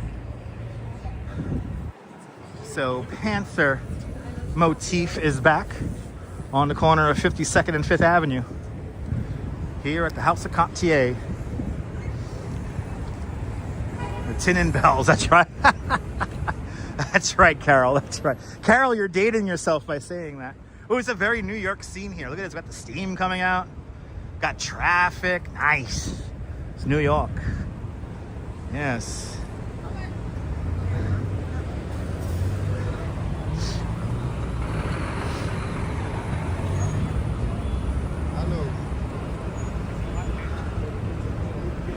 All right.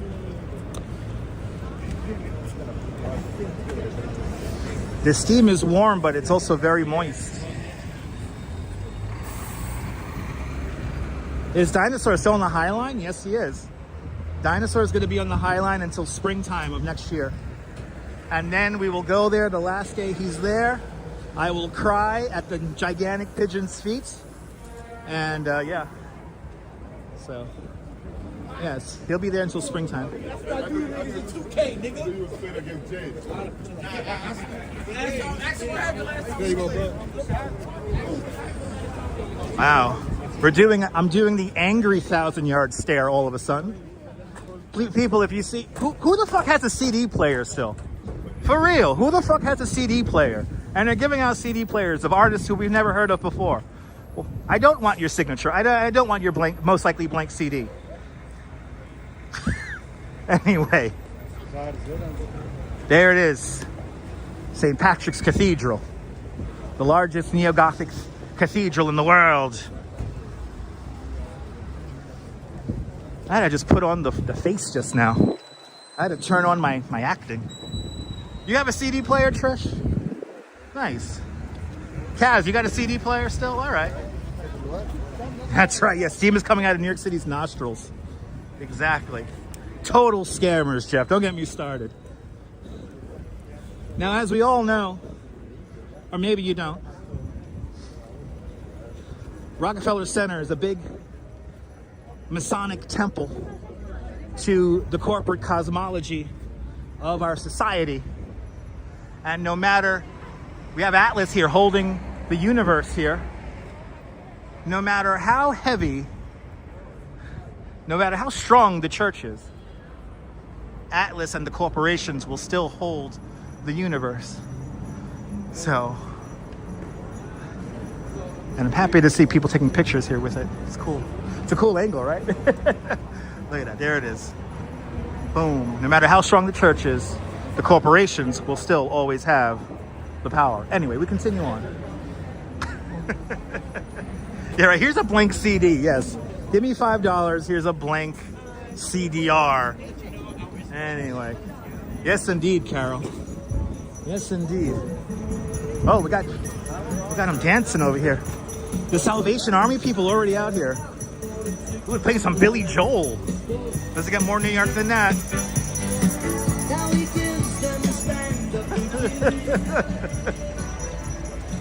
12:19 here on 5th Avenue. Welcome to the show, everybody. Because it's my life. I think Billy Joel said that once. Got a concussion when you saw... Really? You got the same concussion when you saw... Conclusion when you saw Atlas? Hey, that's the Masonic meaning behind it. That's like that New World Order meaning behind it. Anyway.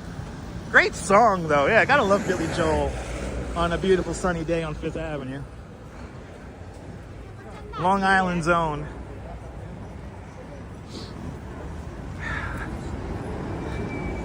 Exactly, network, exactly. All right, people, here it is. We are in the epicenter. Thanks for subscribing. We're in the epicenter of Christmas. We're in the heart of Rockefeller Center now. I'm happy to report that this year, Saks Fifth Avenue is having its holiday display once again. Here it is.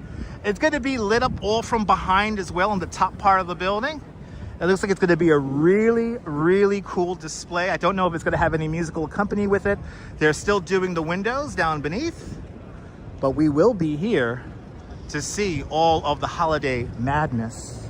Now, as we turn around, oh man, there she is. The 75-foot tall Norway spruce of the Rockefeller Center Christmas tree. And we're gonna look up at the top because it was recently installed. The beautiful 900-pound Swarovski crystal star that was designed by Daniel Libeskind, the same master architect of the new World Trade Center. It features some like 88 beams of light coming out, and it looks beautiful. Again, it's 900 pounds, some $2 million of Swarovski crystal, and they're right now adorning the tree in over 50,000 LED lights. That's enough LED lights to go from New York City to Chicago. It's kind of amazing. But there it, ooh, the wind's picking up. But there it is. And a big shout out to the people at Rockefeller Center here. They blast copyright music to keep live streamers like me out. But as you guys know, I take my copyright like a man. So I'm perfectly down listening to this song. There it is, everybody. Wow, we're gonna be here in a few weeks, and that tree's gonna be all lit up. Oh, it's gonna be great. There it is, everybody. Rockefeller Center. Okay, let's walk a little bit further down here.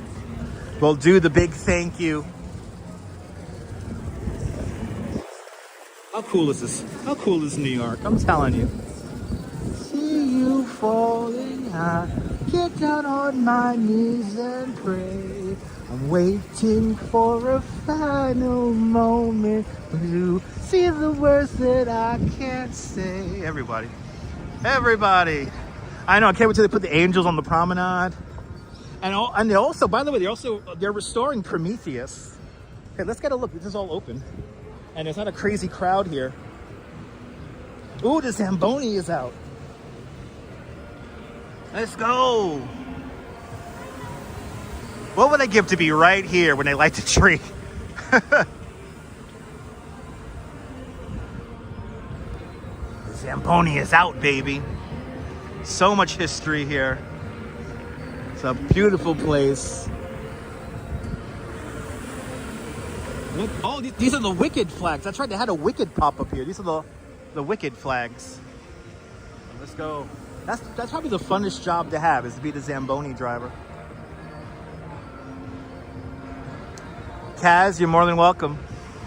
It has been a wonderful tour today. It really has been a lot of fun today. And I'm glad you guys enjoyed it. Let's get to a closing shot here. And then we'll say the big goodbye. And I could head home. Excuse me, please. Ladies and gentlemen, if you got to fumble with your bag, please clear the stairway. Anyway, you're having fun in New York. I get it. Always wanted to skate there. Yeah, Margie, the skating here is kind of... You got to be a really good skater to skate here in Rockefeller Center. You know, it gets a little cutthroat. And then you got to worry about people who don't know how to skate, who are skating. Chris, you're more than welcome, Chris. You're more than welcome. It was a fun one today. Like I said, it's a classic. This is a classic walking tour here.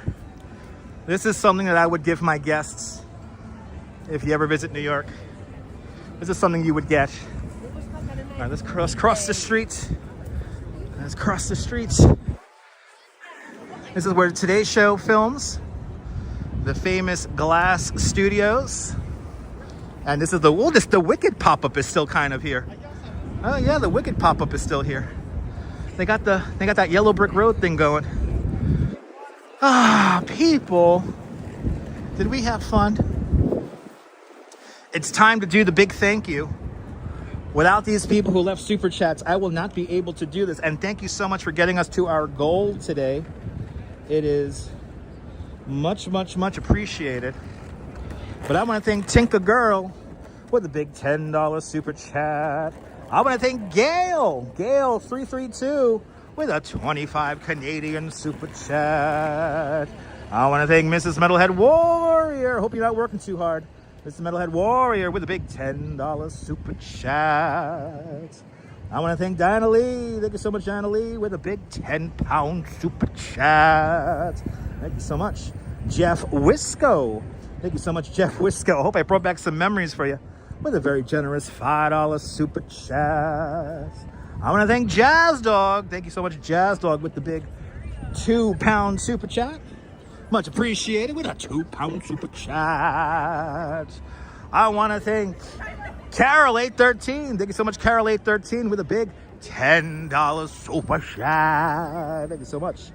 Cyclone Joe, let's go, the big spender of the morning. Thank you so much, Cyclone Joe, with an extremely generous $50 super chat. Thank you so much, Cyclone Joe. Joe Hernandez, welcome to the family. Thank you so much for having faith in me as a content creator. Thank you so much for becoming a member at Dutch Moz Plus. Please use those custom emojis in good health. I want to thank Touch the Red Button with a big 12 Israeli shekels. Thank you so much, Touch the Red Button, with a big 12 Israeli shekels. Oh, we got another one. And Margie Blah with a $10 super chat. Margie Blah, I will get a coffee with that. Thank you so much with the very generous $10 super chat. Thank you for joining today's $10 club. Much, much, much appreciated with a big $10 super chat. I want to thank the investigator as well with a big $10 super chat. And I want to thank Tom Venkin. Tom Venkin, thank you so much with the €5 super chat. Thank you so much, Tom. If you leave me a PayPal on the replay, it's much appreciated. If you leave me a super thanks on the replay, it's much appreciated. What did we hit? Did we hit 350? Okay, we hit 348. I'll take it. 348. Thank you so much for everyone hitting that like button. All the new subscribers, welcome to the family. More exciting adventures here in New York City to come. Are you new to this nonsense? Then make sure to subscribe to the Dutch Moz Family Networks here on YouTube and on Instagram. All same name, at Dutch Moz. Make sure you hit the notification bell because I never know when I'm going to go live next. But from the Christmas Vortex, Rockefeller Center. This is Dutch Moss signing off. Have yourself a beautiful and fantastic New York day, whether you can afford to live here or not. I want you to hug your loved ones, cherish those moments, and good night, Mrs. Calabash. Wherever you are, I will see you guys on the next one. Take care, guys. Au revoir.